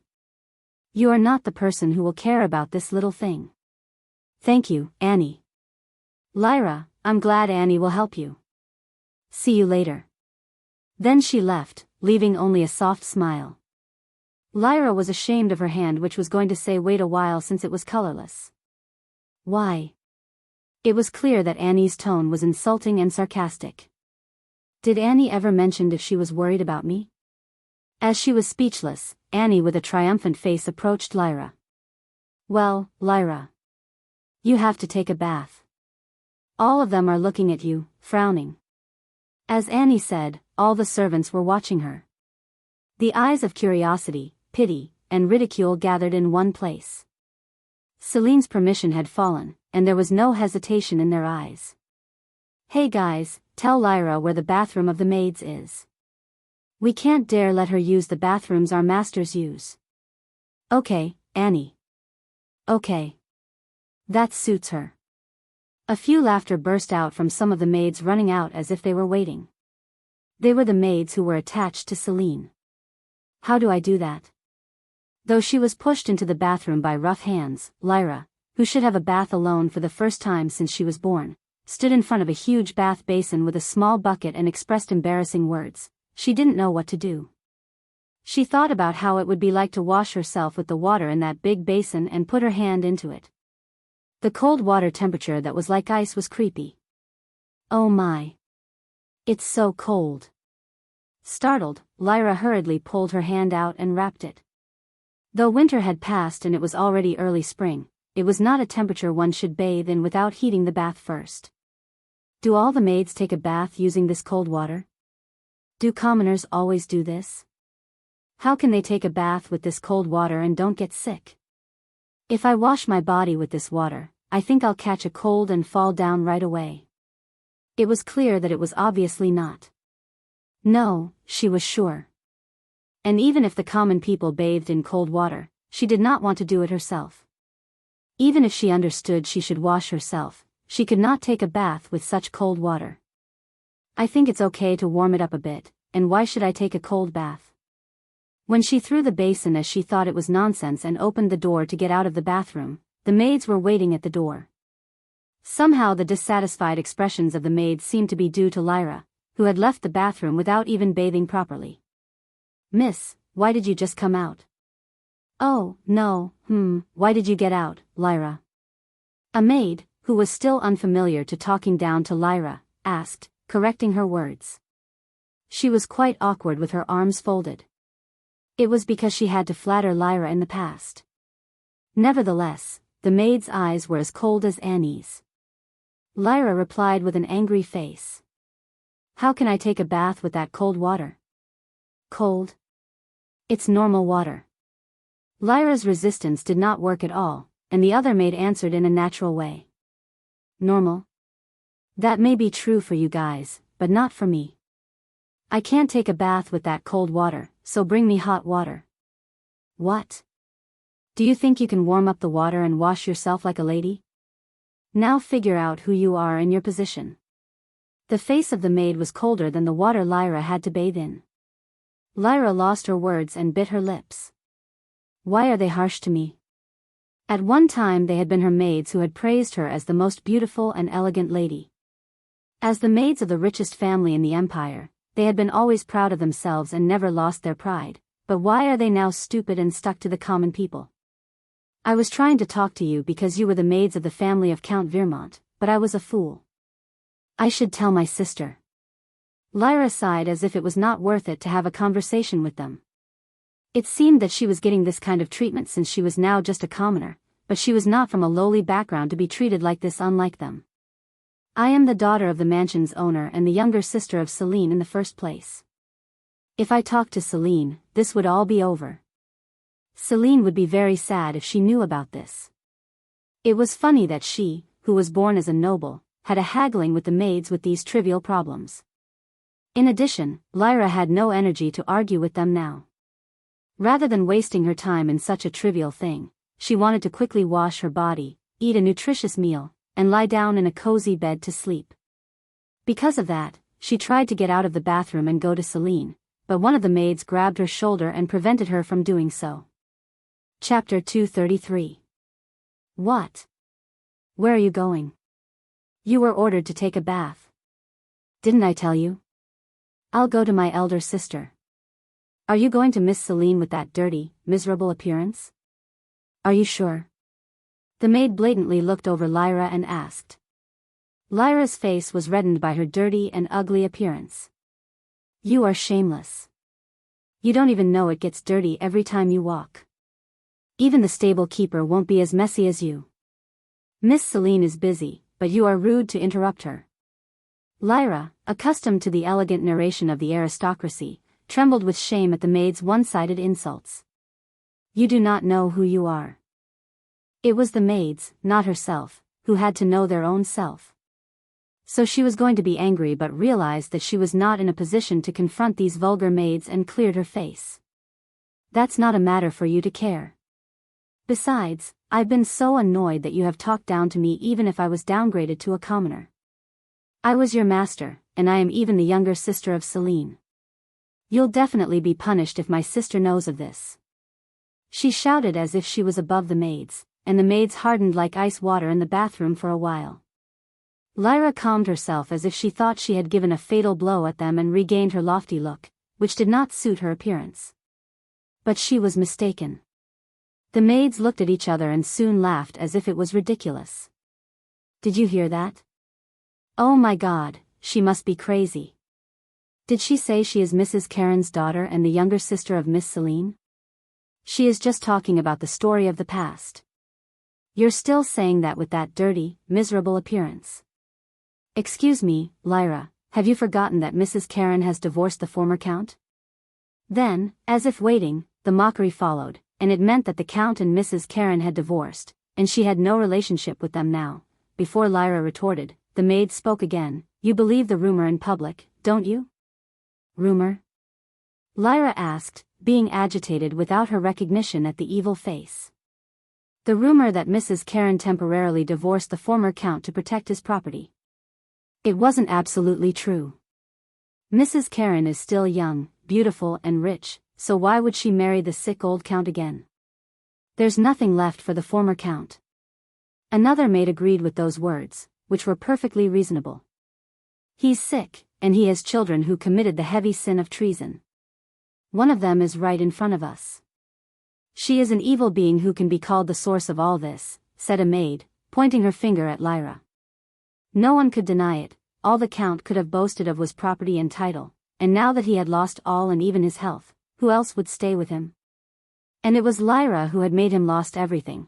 Her stupid behavior had led the family of Count Vermont to be torn apart, and the former Count also lost his health. This wouldn't have been the case if the former Count hadn't been pushed down the stairs. If Lyra hadn't pushed the Count down the stairs, the situation would not have gone this far. When the maids agreed, Lyra's complexion was pale because the source of all this was really her. What she knew for herself and what she heard from someone were quite different. The latter was much more shocking to her. That. When they asked for the responsibility she had intentionally turned away from, she stammered. What else can I say? They didn't have to hear her excuses because it had clearly come to light. So it was about the time when the maids, who had taken the side of Celine and was hostile against Lyra, began to mock again. What are you doing? Annie, who had been gone for a moment, appeared and asked. She looked at the maids that gathered and frowned at Lyra, who was still unwashed and dirty. What are you doing here? What about your bath? Well, she used to be so clean before, but now she may not. We don't know what she wants, as she complained about the water. The maids pretended not to know, and Annie, who had made the ridiculous situation by giving a word in advance, clapped her hands and said, I suppose she doesn't know how to wash herself after she's become a commoner, so why don't you help her? What? Do you mean to attend me? The maids, who didn't understand Annie's intention because they didn't hear her since she was far away, looked at Annie. Lyra, not knowing what she was doing, looked at her, too. What are you doing? Miss Celine is waiting. Annie, laughing, took Lyra's arm and dragged her to the bathroom. Wait. Lyra shouted. She was surprised, but it was after Annie had already held a small basin in her hand. Wait. Annie. You. With that water. She had not said what she was going to do. Annie, who pretended not to see Lyra's embarrassment, immediately poured the cold water over Lyra's head without hesitation. Yah! Lyra, surprised by the sudden cold water baptism, sat down and screamed. It was the same with the maids, and they swallowed their breath out of surprise. Cold water in this cold weather. In fact, no matter how common a person was, it was common to use warm water on such a cold day. Moreover, there was more firewood than needed in the mansion, so they could heat the bath water at any time. If it was not hot, it would be better to postpone the bath because it was easier to get sick when they bathed using cold water. So the maids, who expected Lyra to take a bath slowly, watched the situation with their mouths covered in surprise when Annie had put the cold water on Lyra's head. It was also a difficult situation to interfere. What are you doing, guys? Help Lyra, who can't even bathe alone. Annie was pushing Lyra hard as if she was a real villain, and the maids hesitated because of what Annie was doing. They were quite reluctant to do something bad against someone, apart from what Lyra had committed the sin and become a commoner. It was not even comparable to hurt her a little bit with words. What are you doing? Annie asked again, but the maids still lingered and were not active. Annie, who sighed loudly that the bathroom sounded, filled the small basin again and urged the maids. Miss Celine is waiting. But how could they ignore the name Celine? They had also heard that Celine asked them to take care of Lyra, so they came to Lyra, who had sunk down, reading Annie's complexion. I thought it would be a lot sooner for a lot of people to do than wash her alone. Annie said, smiling broadly, and Lyra, who was shaking because of shock and the cold water baptism, shouted, Stop it. I'll do it. So please, she no longer said she would go to Celine. No, she seemed to have decided she would wash herself because she realized that she could not go without the harassment of the maids. Annie put down the basin in her hand for Lyra's wise choice, and the maids, who almost baptized her with the cold water, had a sigh of relief. All right, I hope you will not bother us any further, Lyra. You have to get dressed up and visit Miss Celine. Besides, Mr. Darien. No, he should only be called Darien now. Miss Celine called Darien, so please clean yourself up. At the words that Celine had called Darien, Lyra's hand, which was trembling, grabbed the basin. Annie saw Lyra rubbing her body with her other hand, and she was soon satisfied, and the maids who had squinted at Lyra followed Annie out of the bathroom. Unlike Lyra's expectation that she would see Celine after taking a bath, she could not easily meet her because she was busy. Well, Darien is coming to see Miss Celine tonight, and she said that she would meet the two of you at the same time. She has a lot of work to do. If it was Lyra who was still young and small, it was fine to talk down to her, but it was still awkward to call Darien without his title. Annie paused for a moment and then went on. Chapter 234. Lyra, who confirmed the words again which she had heard as she had been bathing, was surprised and covered her mouth. My brother Darian too. There is no reason to call you alone. I think she'll have dinner with you too. She ordered 2 more meals. That's ridiculous. Annie had a feigned smile as if it was ridiculous, and yet Lyra was relieved that Celine was for her and Darian. Celine's mother was divorced on paper, but they were still a family, and Lyra didn't like the simple uniform and room that could be seen as a commoner's, but she was satisfied with this arrangement. Of course, she did not intend to remain still and keep living as a commoner even if it was so. She was going to ask for a change in something she didn't like. Anyway, Miss Celine has a lot of work to do, so enjoy your time. You may not have spare time anymore. What is she doing? Lyra asked a question as Annie tried to turn around because she suddenly wondered. Celine had always been busy doing something without having anything. As a result, she had invested in promising young businessmen, enlarged wealth and power, and made all the servants of the mansion be on her side. Lyra had thought of Celine as a trivial thing, and that everything she had been busy with was no good, but she didn't think like that anymore. So Lyra asked, and Annie looked genuinely surprised and asked, although you were in jail, don't you know that? Lyra had been told that she was the most intelligent of the noble ladies until recently, but she knew nothing as Annie said, so she had no other words to say. What Lyra had known was nothing more than manners. So when there was no answer, Annie, who put her hand on her waist, began to talk as if she were proud of herself. Miss Celine is in touch with the people who will fill the post on behalf of the nobles who committed treason, and with the imperial castle. There are a lot of vacant lands and government jobs. Why does my sister do that? She asked as it was an unexpected answer, and Annie answered as if it were natural. The nobles she invested in will be there. They will not be granted the estate because they have no special accomplishments, but they will be given similar power because they have to manage it. She'll be filling the labor shortage of the imperial castle with capable men from the academy, and she will let them learn the lack of skills in the academy. In many ways, they need the help of Our Lady. No, the empire will be ruined without her now. Annie said with exaggeration, but to some extent it was true. Because a lot of nobles of the empire had been executed. All of those who filled the vacancy were lower nobles who had a relationship with Celine. The most competent of the commoners were to be put into filling the vacancy where the aristocratic party had been kicked out. It was already publicly spread, and there was no need to hide it. Some had already been appointed formally. It was easy to do so because Celine's side was also on the side of the crown prince, and it was also easy to take strong power, similar to the previous aristocratic party trying to neutralize the imperial power by concentrating their forces on the power institution. So, is my sister doing it in the middle? Celine was doing something more than she thought, and she could not hide her surprise, and Annie, excited by this, boasted of Celine, pretending to know the details. There are many others and so many that you dare not imagine. So she has taken the crown prince's heart, unlike you, who was abandoned by your fiancé.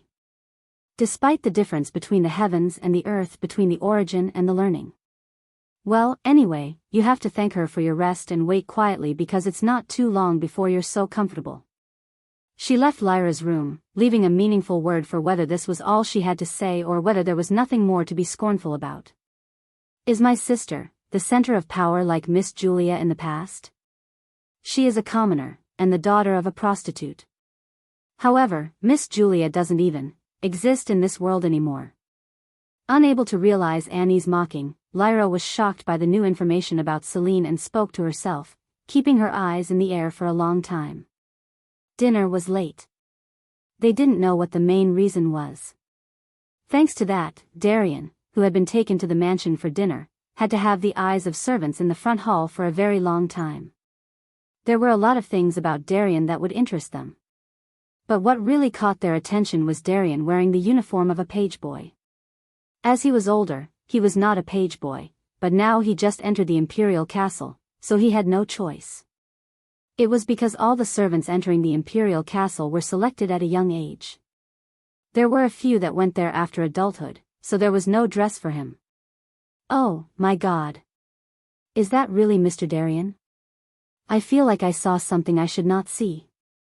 The one, who they had served as their master, appeared in a dress of a page boy, not a commoner's dress, so they could not believe what they were seeing and was speechless. Nevertheless, the reason why they could not move their eyes off of him was that it was quite funny and strange that an adult was dressed in a page boy uniform. If he wasn't really a crazy person, a grown man wouldn't wear a child's clothes, and no matter how the uniform fitted him, the shape and the pattern were the page boy's.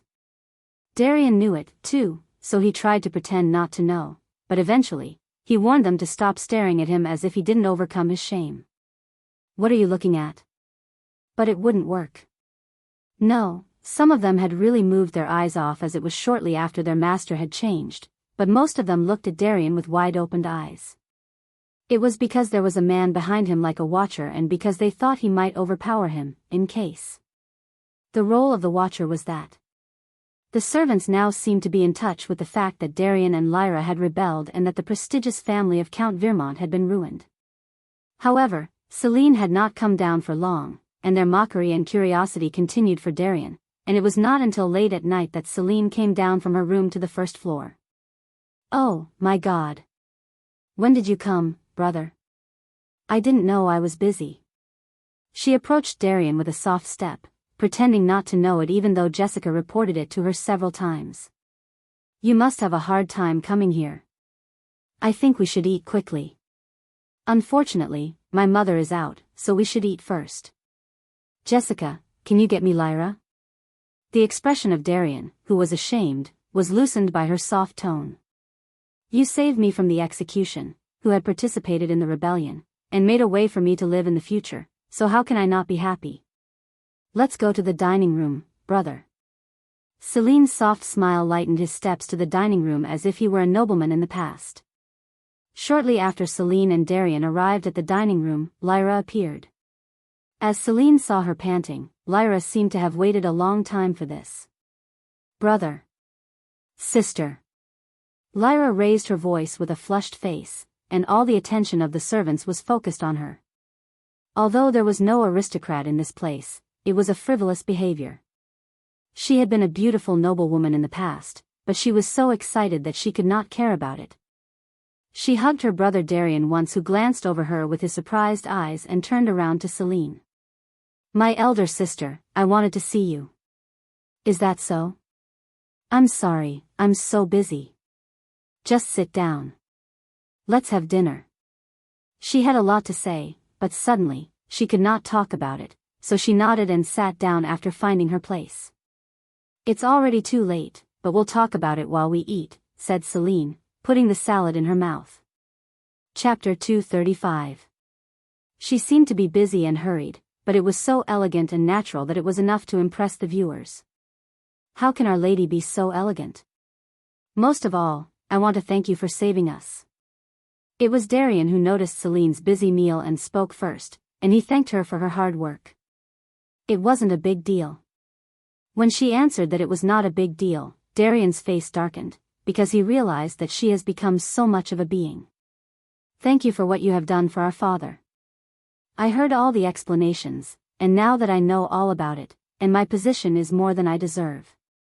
Lyra, who did not know the circumstances, turned to Darien as if she were asking for an answer, and she was surprised at her situation and did not think of the Count, because she thought Celine had given him any help. "You are welcome. It's not me, but you who is going to carry the burden. But it was all thanks to Mother and you." But instead of answering, the ongoing thank you sign went on, and Lyra eventually asked why. "What is our father doing now? Is he in the mansion?" She was the one who had put the Count in a terrible situation, so it was strange to ask herself, but Darien explained it kindly. "Our father is in a medical facility, because even the mansion of Count Vermont was reverted to the Empire, and he has no place to go." "I see, but it's fortunate." Now Lyra knew the situation of the Count, and had a relief as if she thought it was really fortunate. She had thought he had been abandoned after divorce, but now found out that he was okay. But there was something she still didn't know, so Celine told her, "Well, my mother and I have nothing but to move him, but you have to pay for all the costs and future costs." "Well, I heard that the Imperial Castle would pay, so I would handle it anyway. Besides, Lyra will soon become an adult. So it would cost a lot of money, but he seemed to pay it back with Lyra, for the rest of his life, until the Count was dead. Brother, what are you talking about now? You're not saying you're going to pay it back with me, are you? When Lyra, who had never imagined that she would do work for her lifetime, asked again with a pale face, but when no answer came, she stood up and raised her voice. Why doesn't your mother marry my father again? The words chilled the atmosphere in the dining room. It was because there were several maids who had seen Mrs. Karen go out with a man who had looked like Celine. They had looked quite friendly and sweet. There was such a man next to her, who was so young and handsome and friendly, and who would remarry the former Count who could hardly move. Besides, he looked so much like Celine that no one could think but her biological father. Darian didn't even know Chloe's identity, but he didn't say any more whether he was convinced and understood that she no longer had any reason to look for the former Count. What do you mean, brother? I can't stay away from Annie. Work? Then Lyra shouted again, and Annie dared to intervene in the conversation. I'm sorry, miss, but can I say something? If it had been in the past, Celine would have scolded how she dared to intervene as a maid, but now they were all of the same status and Annie was also involved in this conversation, so no one could criticize her. Yes, Annie. I'm getting ready to leave the mansion too, so why don't you take Lyra as a maid instead of me? Anyway, she's in a position to stay with me and make money. When Celine's permission was given, Annie quickly unraveled what she had prepared. It was also the beginning of the final movement, in which only Celine knew the end. She had waited long for a chance, and it was her goal. Celine smiled brightly and praised Annie for speaking out what she had ordered to say as if it was her idea. That's a good idea. It's a good idea that even the former Count, Darian, and Mila can all be happy in the future. And it must have been Celine who would be the happiest. Well, because everyone put a silent pressure on her to become a maid of the mansion, she stammered. How can I say I will do such a vulgar and uncivilized work? It was totally unacceptable. But she couldn't say that because her father, who had been pushed down the stairs and crippled, was taken hostage. You can't stay away from me anyway, so you don't have a choice, do you? Besides, those who don't work in this mansion can't eat. Look at Miss Celine. She's working till late at night. Except for Mrs. Karen, the owner of the mansion, all the servants, as well as Celine, were working. Like the nobility, nothing was created for free because there was no land granted by the country. In addition, no matter how hard she tried to deny, she had no choice but to work as a maid. Now, Lyra was neither a noble nor a daughter of the noble, just a child and a sinner who was responsible for her sick father without holding anything in her hand. She had to work even if she didn't have to stay next to Annie. Since there was no one else to support her education, she had to work with gratitude for the years she had spent. She had to repay the former Count for raising her so beautifully and gracefully. Well, it's so, how can I complain anymore? There was no room for denial because no one else was responsible for her. Lyra, don't worry. I'll pay you enough. How can I treat you so badly? Sister. As Lyra tried to deny it right away because her salary was not an issue, Celine took a sip of the drink and added, You will have a social experience for the future and get used to it a little bit, for your poor father, who can't move because he's sick. For your father who you had made like that. Celine's eyes were thinning out when she made Lyra recognize the heavy price for her sin again. Whenever you feel uncomfortable, let me know. I should do that for you. Celine, who had said so, wiped her mouth with a napkin and got up from her seat. I didn't eat much, but I was about to finish. I still have work to do, so I'll have to finish my meal. Brother, Lyra. I hope you enjoy your meal slowly. I'm not your family now on paper, but I think of you like a family, so just relax and go. Lyra reached out to Celine as if she still had something to say, but Celine, who no longer had any reason to be here, quickly turned and left the dining room. And there was silence in the dining room for a while, where Vermont's brother and sister were left, and a moment later, it was Darian who broke the stillness. Lyra, by the look of your face, I know how much you have a grievance, but thank her for her goodwill and humbly accept it. Brother? Lyra stared at Darian with an incredulous look. Why does Darian even ask me to be a maid? We made our father like that, so we should take care of him. It's time to face reality. We don't have any other options anyway. Exactly, Lyra had done it, but he could no longer hurt his sister and swallowed his words. What on earth have you heard from the Imperial Castle, and in a short time, you have changed so much? Lyra glanced over her brother in disbelief, but felt that he no longer had the will to talk about the topic. So, she tried to say something but dropped her head. Miss, will Lyra really listen to you without any resistance? Annie, who secretly brought a simple dinner to Celine who had returned to her room, asked her very privately. Celine replied as if it was natural. If she says she can't do it, I'll have her do it. You're doing great, so do as I tell you. Chapter 236. I get it, Mississippi. By the way, what are you going to do to make her a maid? I don't think it's very useful, and I'm also wondering why you should make such an arrogant kid as a maid. Don't tell me I have to take her out, right? Annie said that because Lyra had to stay next to her. Celine replied with an unexpected smile to the worried Annie. Don't worry. That's not going to happen. To be exact, it was highly likely that everything would be sorted out before Annie would marry and leave the mansion. Annie cocked her head at Celine's vague answer, but she nodded, thinking she might have a deep thought. Well, as you said, I'll be hard on her starting tomorrow. I'm actually having a little fun. I think this is why the nobles are harassing the maids. Celine lightly smiled as Annie looked as if she would do what she didn't ask her to do. She also wondered if Annie, who chose to bully others for fun rather than for a reason, was even worse off. The proclamation to afflict Mila was not empty talk, and from the next day, Annie harassed Lyra with great severity. No, everything Lyra did as a maid was a pain for her, even if Annie didn't do anything. Lyra had to wake up early in the morning, eat breakfast in a hurry, and clean the mansion, but be scolded several times by Annie. Of course, she protested her strongly at first, but she was forced to reduce her malice with the secret weapon Annie had prepared. Lyra, are you stupid or do you want to die? If you want to go back to prison, keep rebelling that way. Do you really like that prison? No matter how much the weather is getting warmer, the prison would be cold without a thin blanket. It looks like you can't even eat right there. You.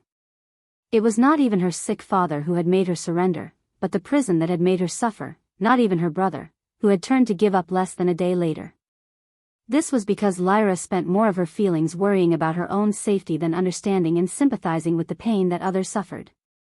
You? I told you to call me Miss Annie. There's a class among maids. Besides, I'm not like the average maid. I am a maid who can stand next to Lady Celine. You didn't forget that the maids put Mrs. on Alicia when they called her, right? So please watch your mouth, unless you want to be put back in jail. To Annie, who turned around again referring to the prison, Lyra could not rebel at all. Instead, she sneaked into Celine's room to escape the public eye. She believed that Celine would rebuke that presumptuous Annie. She tried to meet Celine several times, but she couldn't.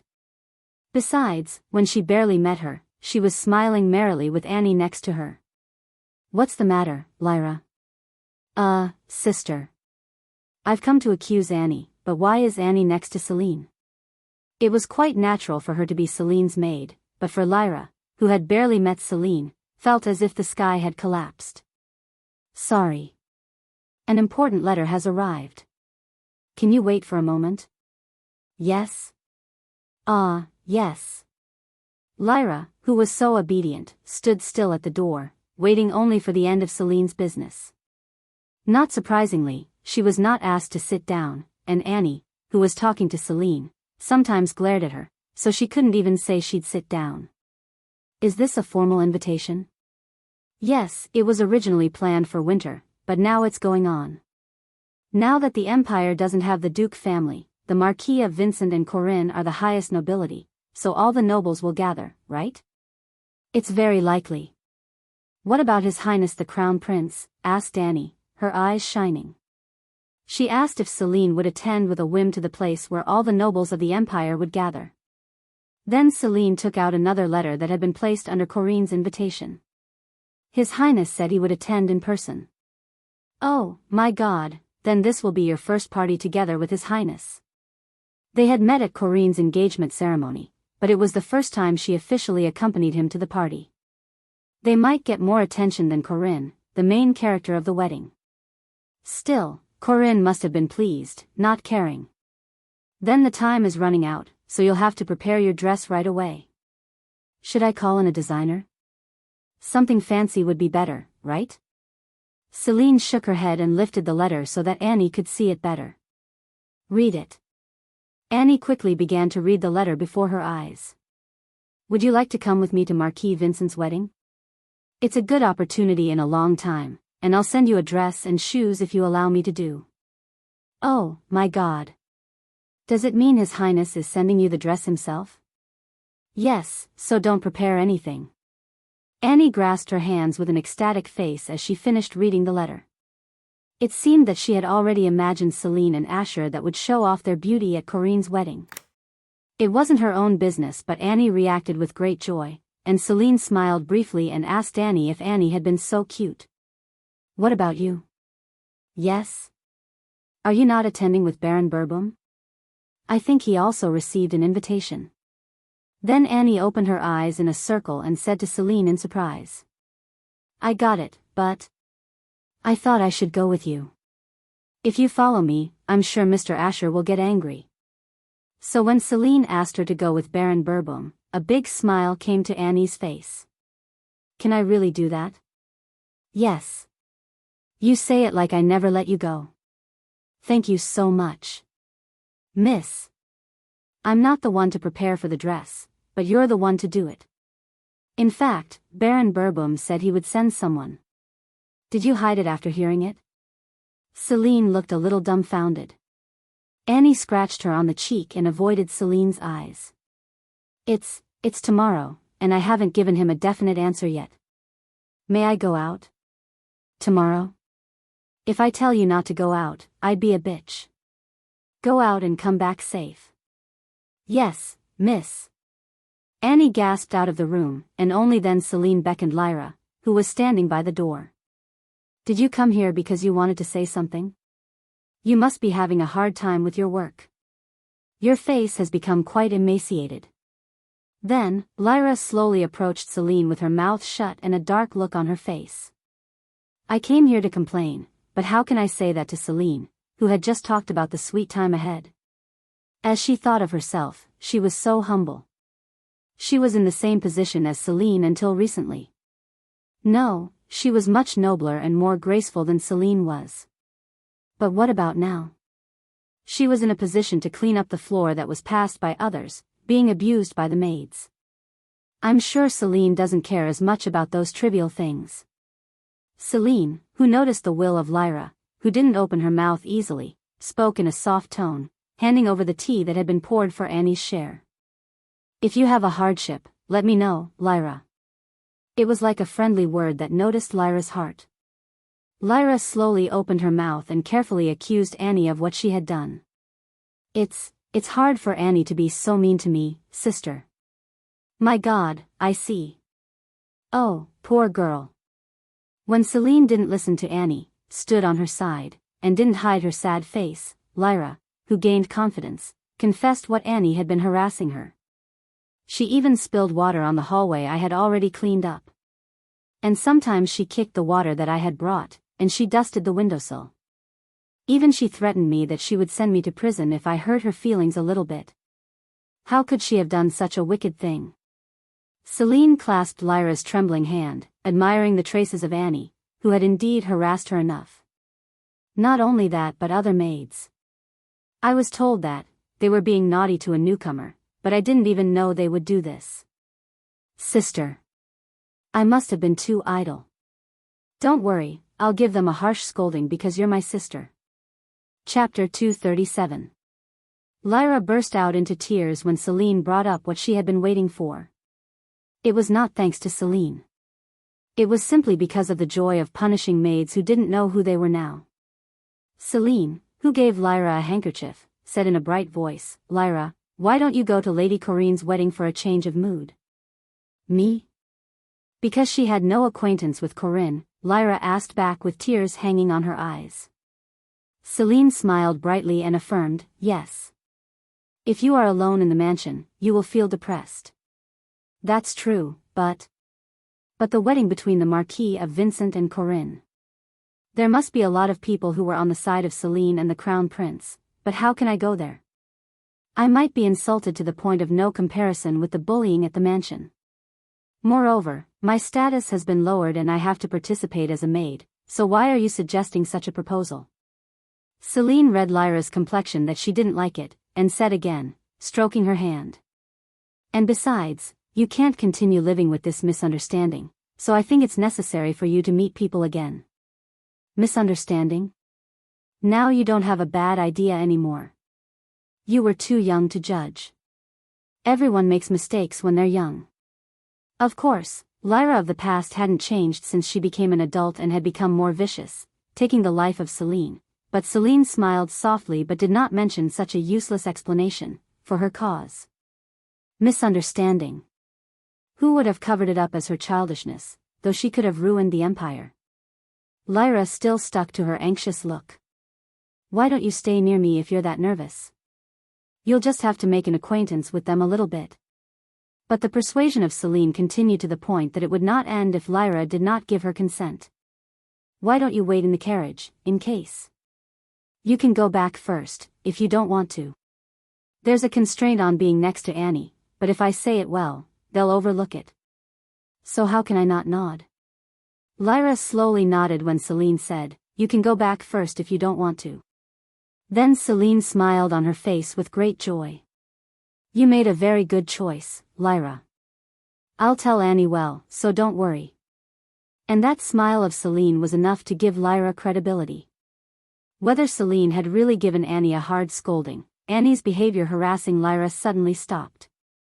No other maids openly bullied her either. It was because Annie was the main driver of the harassment in the first place, and because Annie stopped harassing Lyra, they didn't have to harass her first and do anything evil. Lyra, do you see these dusts? Are you really reporting that you cleaned them all?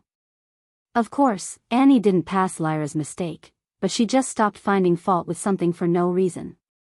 Sometimes a significant smile followed, but it was much better than when she had been harassed.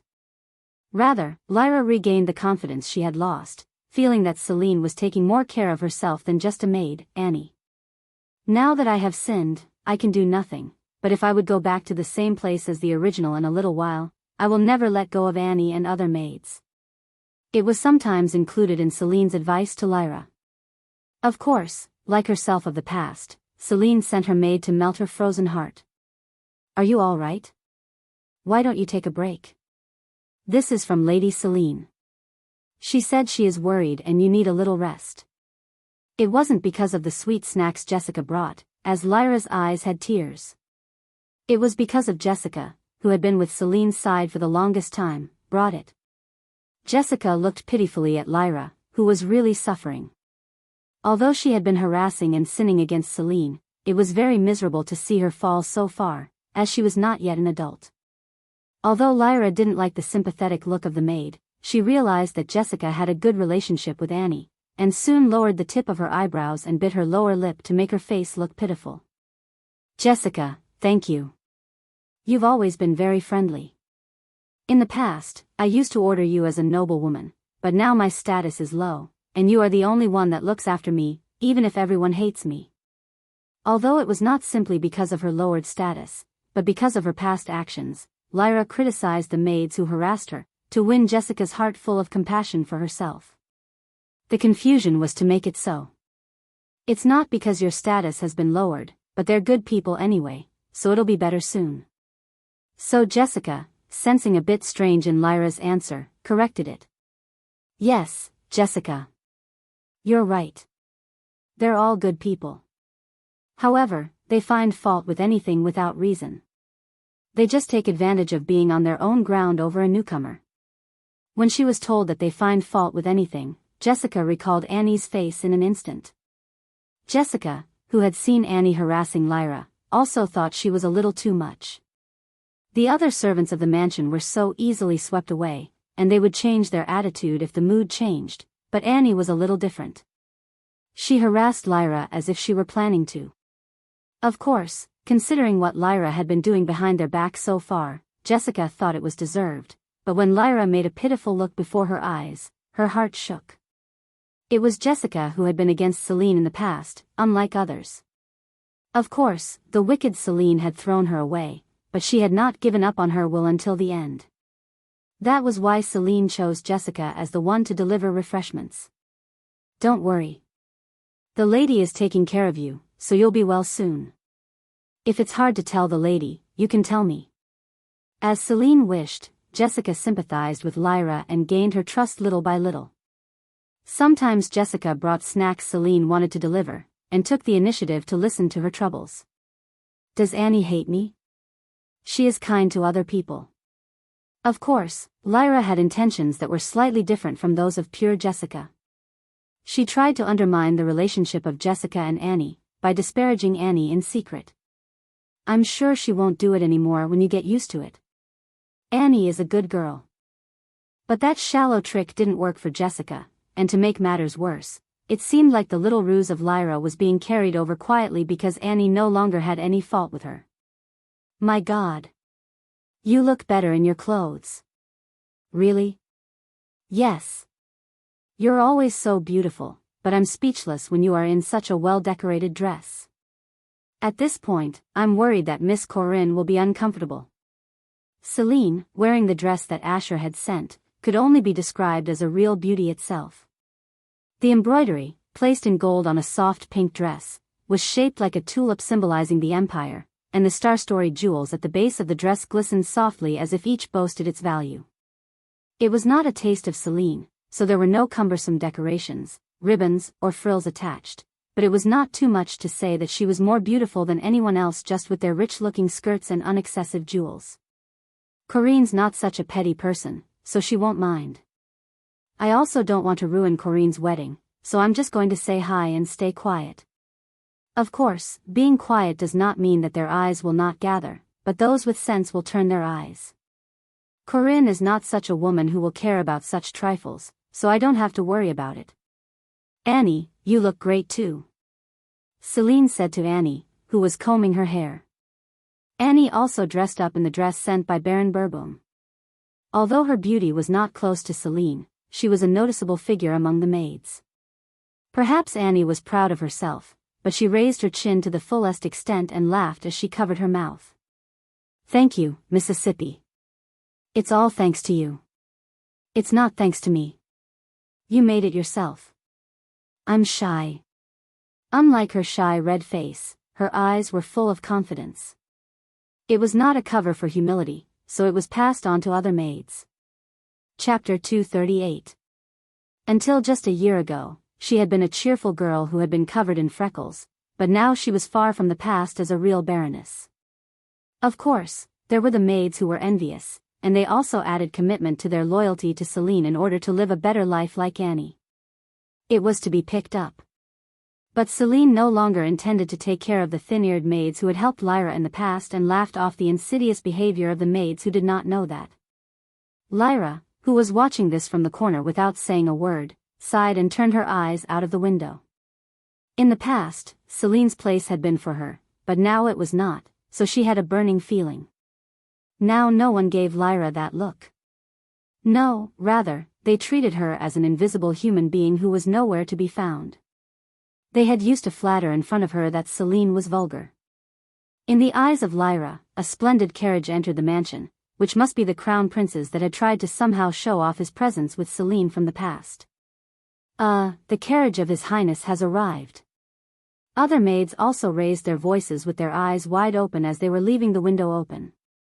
As a result, the touch of the last decoration had quickened, and Celine was able to get ready and leave the room before he got off the wagon. Have you come? I thought you were coming down from the sky. Celine laughed a little in his response that seemed sincere and not as an exaggeration. Unlike the pretentious smile she just made, it was a sincere one. Oh, my God, look at the clothes worn by His Highness the Crown Prince. A maid, who was watching the scene from afar, spoke in a very low voice to another maid next to her.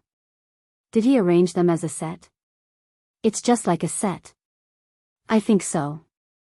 The embroidery on the collar is the same. So did he send it as a gift to Our Lady? Oh, my God, with those splendid appearances, guests will get confused about who's getting married. As the maid said, the clothes of Asher had the same embroidery as Celine. Whether Celine also noticed it, she passed Asher's hand, which politely reached out, and touched his collar. A beautiful embroidered gold thread without any misalignment was touched by Celine's fingertips. As she liked it, and made a gentle smile, Asher's smile deepened, too. Shall we go? When asked again with his hand out, Celine nodded and held him gently this time. When he was about to escort her straight to the carriage and leave the mansion, Celine stopped, as if there was something she had forgotten. Wait a minute. Do you have anything you've forgotten? No, it's not an item, but it's a person. Celine's eyes headed toward Lyra, who was located a little distance away. Then, as if waiting, Lyra, who came forward, bowed her head in front of Asher. I've decided to go with Lyra. It's for a change from my mood. As a natural result, Asher's face, which had just been filled with joy and satisfaction, stiffened. His face showed why this criminal interrupted his time with her. It was not only Asher that thought so, but the servants around them also took a sigh and cursed Lyra, who was trying to intervene between Celine and Asher. No matter how much Celine had recommended, she should have rejected it with keen notice. How dare you intervene between us even if we meet in a long time? At Asher's cold blue eyes, Lyra shrunk. It was only then that she regretted that she would attend the wedding. Celine, who had expected this from the beginning, called out Asher's name as if she did not know. Mr. Asher? Do you really have to ride with her in the same wagon? I wanted to go alone with you. So far, only 2 people had moved, and the maids had used a separate carriage or they had not taken any maid at all. Asher appealed her with his eyes. Celine, who was speechless with surprise because she didn't create the situation to see him like this, suddenly came to her senses and brought up what she had prepared to do when she heard him calling her name. Lady Celine? I must have been a little careless. I've never done that before. I'm sorry, Lyra, but would you like to take Annie's wagon? I've ordered them to give Annie the most spectacular carriage in the mansion, so it shouldn't be uncomfortable. Besides, you had to move with Annie anyway. Celine was sure that the Baron Bourbon would come to pick up Annie, but Celine smiled and said, pretending not to know it. The sudden load made Annie's face look gray, but only her lips clenched and muzzled. How can I complain about her giving the most splendid carriage in the mansion? Even if she did not give such a carriage, she could not vent any complaints on Asher's face as if he were very satisfied. It was Lyra, not Celine and Asher, where Annie's irritation headed, who would ruin her date in a long time, was directed. Then Annie, please take care of Lyra well. Celine, who smiled as if she didn't know Annie's irritation as Annie was surprised and couldn't speak, got into the carriage with Asher. Annie and Lyra, both of them looked stunned by the shock. Asher, who thought strangely of Celine who glanced out the window with a significant smile, asked her if anything good had happened. Yes, I've only had good things lately. I think it'll continue to be like that in the future. I think something fun will happen soon, said Celine. And Asher smiled and laughed as he was flushed by her words. Is it related to me? Then he asked with a certain look of expectation. He expected that when it came to Celine's future, he would naturally be included. Asher would be in the joy of her future, but he had nothing to do with this work at all, so when Celine refused to give an answer, a question came to his face. What makes you so happy? It has nothing to do with you, but I think my long-awaited work will finally come to an end. If it's something you've been looking forward to. As he knew all about Celine's situation, he omitted his words. For some reason, he thought it might have something to do with keeping Lyra alive. Celine continued, it is as you guess. It's revenge for the woman who put me to death. The last thing I've ever wished for is coming. I see.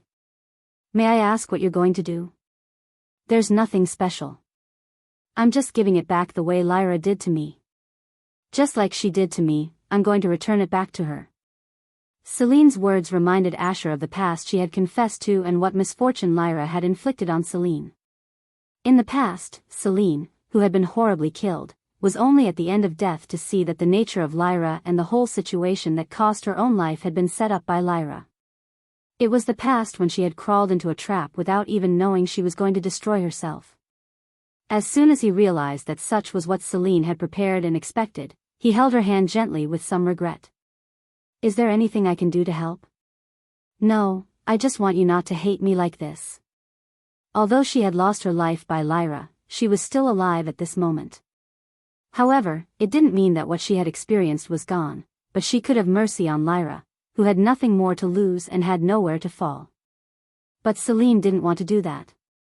Although the frequency was lower than before, she used to wake up even when she was sleeping with a cold sensation around her neck.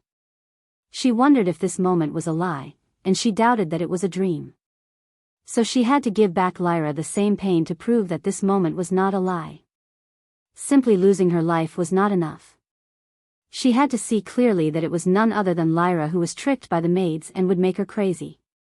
That was how she felt her life would be in the original place, not as a wicked woman who had ended her life stupidly in the past, but as a newly born and recognized Celine. Chapter 239. As I told you, there's no way I'm going to hate you for that.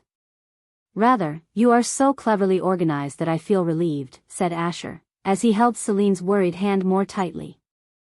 I'm just a little worried that there's nothing I can do to help. Don't worry. Everything is going smoothly. When this is over, everything will go back to normal. My nightmares will also come to an end. If you need me anytime, let me know. Whatever it is, I'm willing to help you. Thank you. I haven't seen you in a long time, but I'm making the mood weird. It's not weird. No matter what the story is, I enjoy every moment with you. So do I. Celine regained her smile again and made a bright one to Asher. She could only smile that bright because she was really running toward the end. Soon everything would be arranged, and she would have a new life. Because of you. Annie, who had been unable to move for a while after the carriage left, soon vented her anger on Lyra. She thought she would wear a dress prepared by Baron Burboom and play the noblewoman, but she had to take such an intruder with her. I don't want to follow you, Annie. Lyra also spoke very coldly, apparently not wanting to accompany Annie. But the two, who were unable to convey the words to the very person who had made the situation this way, gritted their teeth with sharp hostility toward each other. And unfortunately, the Baron of Burboom arrived at the mansion before things were sorted out. You've already come out. Even the Baron of Burboom, who confirmed that quite a crowd had gathered in the garden, asked with a very surprised look. Baron Burboom. Annie hurriedly changed her face and smiled broadly to greet Baron Burboom. In this exciting situation, the servants began to observe Annie, Baron Burboom and Lyra, holding their breath without returning to the mansion. You're as beautiful as I thought. Thank you. You look great, too. That's a great compliment. Like other lovers, Baron Burboom, who showed his love for Annie, said that they were running out of time and reached out. He meant to start. If it had been, as usual, she would have raised her chin to the fullest extent and held his hand as if to boast to everyone, but not now. The matter with Lyra remained. Celine had left after asking for a favor, but Annie couldn't take Lyra with her, but if she took Lyra with her, her date would be disturbed, and she didn't like that. As the silence continued for a moment, Jessica, who had been wary of the situation, stung Annie on the back and spoke quietly to her privately. Annie, Our Lady asked you to go with Lyra.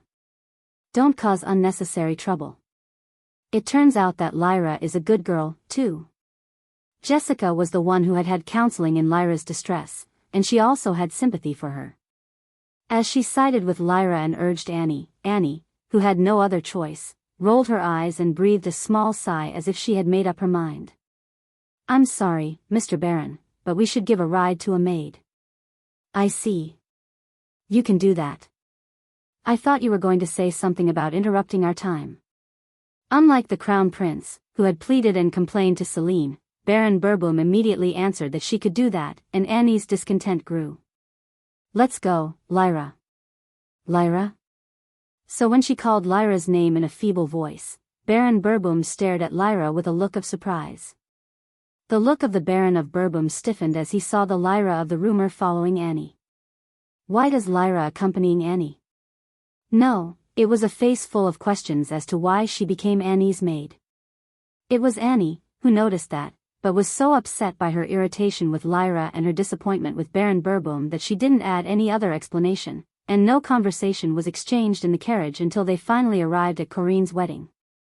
Starting late, Annie and Baron Burboom's carriage arrived at the mansion of Marquis Vincent before Celine and Asher's. This was because Baron Burboom, who failed to overcome the silence, urged his driver.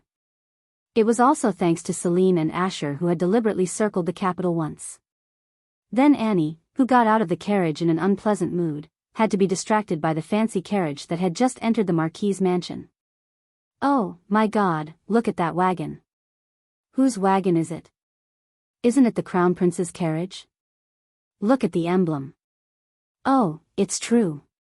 So are they in that carriage, His Highness the Crown Prince and Lady Celine? This is their first time attending a place like this, right? I'm more excited.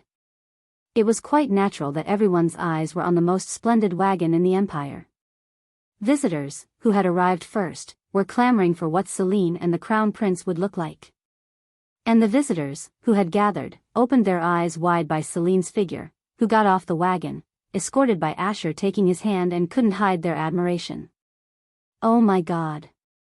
I don't know if it's because of her coming of age, but she's literally shining. She's not even a noblewoman anymore, but how can she be so beautiful? That's a natural beauty, regardless of status. While they were looking at Celine and Asher, envy was added to their matching outfits. As she watched from behind, Lyra spoke to herself so quietly that it could only be heard by Annie. She is the same commoner, but she's so different from you. What? Of course, Annie was angered by what heard, and Baron Burboom, who had no knowledge of the reason, opened his eyes wide and looked at Annie. What's the matter? That's... How can I say that I was angry because I was compared to Lady Celine? It was very sarcastic but not wrong. Annie would look like a fool if she told the truth. So when she couldn't say anything, she could see Lyra smiling contentedly. Lyra looked as if she felt relieved since she was able to bully Annie little. How dare you? Unlike Lyra, who has fallen into the abyss, now I will be a baroness. Annie, who had lost her patience, raised her voice as if she had a good idea after shaking her fist. Lyra. Lady Celine is here, so go see her. Annie shouted Lyra's name so loudly that everyone around them looked at their direction and was startled. Did she say Lyra? Someone mumbled, asking if what she heard was right. And Annie again called Lyra's name in return. Lyra. Lyra. What are you doing without answering? It was in a flash that the eyes of the congregation turned sharp. Everyone's murderous eyes began to focus on the wicked woman, who had dared to lay the sin on Celine and tried to sell off the empire. Lyra. The voice reached Celine, who was far away, as Annie called her name again in the quiet garden. Lyra became pale because she was being criticized by everyone, and Annie was smiling calmly as if she knew nothing. And Celine bit her lip and managed to hide her feelings because she felt like she was going to burst into laughter at the scene that was beyond what she had hoped for. How could such a wicked woman be in such a sacred place? She has no shame. Don't tell me she's going to do something to harm Lady Corinne this time, isn't she? I guess that's what she is trying to do. She looks vicious. No one could stand the torrent of abuse. Lyra, who had become pale, took hold of her head and began to tremble as if she were about to fall, and Baron Burboom beside her was embarrassed and rolled his eyes, not knowing what to do. Celine, who had been watching this for a while, laughed. What are you afraid of so much? In the past, you have repeatedly criticized me. Not long ago, you invited the young ladies to the mansion to insult me or show up at my birthday party to make me feel embarrassed, asking why I didn't invite you. Thinking of those memories, Celine was wondering if she would let this continue until Lyra fainted, but soon she decided to quit the idle entertainment because of Corinne's embarrassed face and called her name. Lyra. You've arrived here first. It's a fun day after a while, but you don't look so good. As Celine, who held Asher's hand, took a step, the crowd began to open up a way for her. Chapter 240. The eyes that had focused on Lyra began to scatter away at Celine, who took a graceful step as if nothing had happened. What's the matter? Huh? Lyra? Then Celine, who took her hand away from Asher as she arrived at her destination, touched Lyra's pale cheek. Her eyes were full of anxiety. Who made you so humiliated? Don't you think you should take revenge as you always did? I know how to do that, how you make a very stupid choice and destroy yourself like me in the past.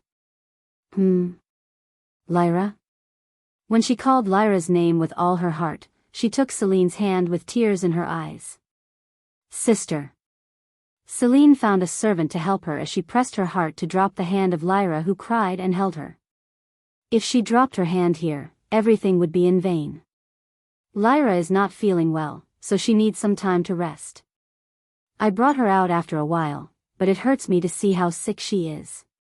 The confession that it was Celine, who had brought Lyra, took a touch of sharpness from the eyes of spectators. Instead, it was the lamentation and admiration for Celine. How can she take care of the person who tried to hurt her? What's the matter? In the meantime, the butler of the mansion appeared, dispelling the commotion. It was the wedding of his master that he had prepared with great care, and he did not seem to like the unpleasant situation that happened suddenly. Lyra is not good. The look on his face made Celine feel sorry for ruining the wedding, but it was a trivial matter that would not remain in everyone's memory anyway. Today's main character, Corinne, would not know this trivial matter that would soon disappear. Can I borrow a carriage if you have one left? I think I'd have to send her back to the mansion. So when she told him she would let Lyra go back to avoid further damage, the butler bowed politely and quickly disappeared as if he was waiting for the words. All right. I'll be ready soon. Please wait for a moment. Lyra, wait a little bit. At Celine's worried words, Lyra, who closed her eyes tightly, nodded. She looked very pitiful, but no one sympathized with her because she had done so much in the meantime. The butler, who reappeared very quickly, was with the carriage. What he brought was a luxury carriage for the guests of the mansion. It was a carriage that was not suitable for Lyra, who was a commoner, but it seemed to have been prepared to make Celine look good. Thank you. Celine, who admired the butler's sense, briefly thanked him and helped Lyra into the carriage. Lyra, go back to the mansion and rest. Tell the butler to call the doctor. Okay? Although Lyra asked for a doctor, the butler would not listen to her. Celine closed the carriage without giving her any more words. That way, she would get even sadder. Then, as if waiting, the carriage set off, and at last, the real wicked woman disappeared and the bright laughter slowly began to reverberate in the mansion of Marquis Vincent, and it was entirely reborn as a place of blessing. I hope Lyra is safe. As Celine sounded worried, Asher put his hand on Celine's shoulder.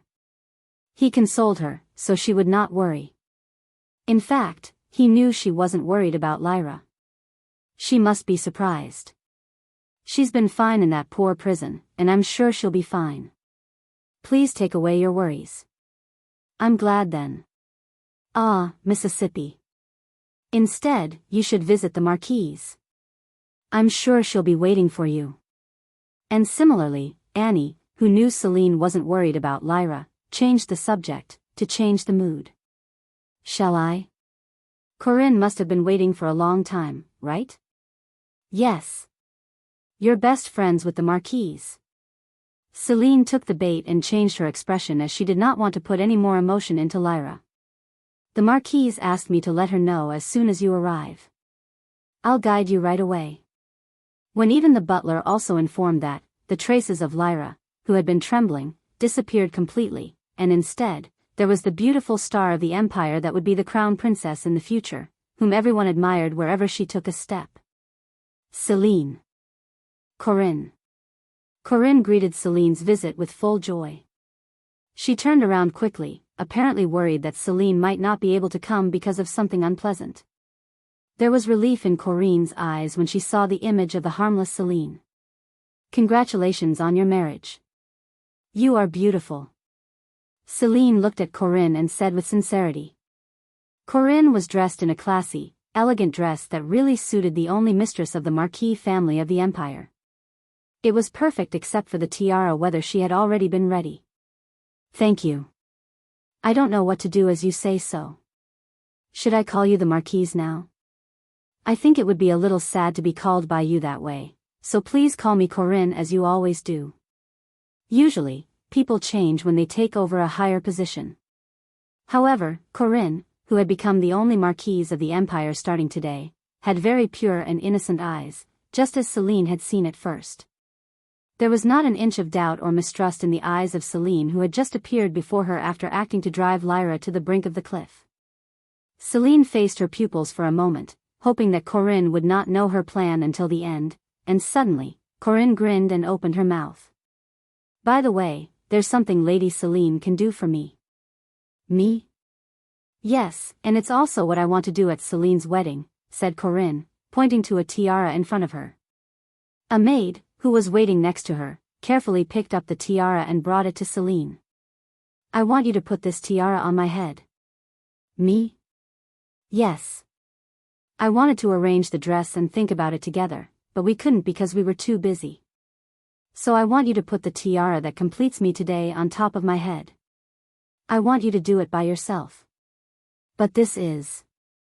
It was common for a mother to put a tiara on the bride's head. As for clothes and ornaments, close acquaintances would help her, but not with a tiara. So when she hesitated, Corinne began to urge Celine, saying she had no time, even though it wasn't a very short time. Come on. We'll be late for the wedding ceremony. Corinne didn't know if she had just caused a little disturbance at this elaborate wedding. Celine carefully reached out her hand and held the tiara in her hand. The tightness of the luxurious jewels weighed more than it looked. It was like Corinne's character of much consideration, unlike she looked outward. As Celine was slowly taking it over Corinne's head, Corinne lowered her head a little to help her. When she put the tiara on her hair, maids fixed it as if they had waited. It was because there was a superstition that if it fell by mistake, the bride would suffer bad luck. The flashy tiara seemed unlikely to match Corinne's simple and graceful face, but it suited Corinne better than Celine thought. Thank you. I think this will help me finish today's wedding safely. How can Corinne always trust and like me? There was no need to take advantage of Corinne anymore, but Celine, who recalled her approach to Corinne with impure intentions from the start, put her hand on her chest. Somehow, she felt a tingling sensation. Corinne, who did not know that, was still looking straight at Celine with a look of trust. Corinne, you are my dear friend throughout my life. She was a dear friend who would never be seen again throughout the past and the present. It was a sudden and unexpected remark, but it was sincere. You too. With a gentle nod to Celine's most serious face, Corinne still responded with a bright smile. Corinne's wedding, like the only Marquise' wedding in the empire, was very grand and splendid. Even the emperor, who was extremely careful and was not going out, briefly showed his face, and the visitors were also splendid. The ceremony began, and Celine saw Corinne and Marquis Vincent put a ring on their finger, of which the size and beauty were unusual, and she said quietly, holding the hand of Asher sitting next to her. I like blue. Yes?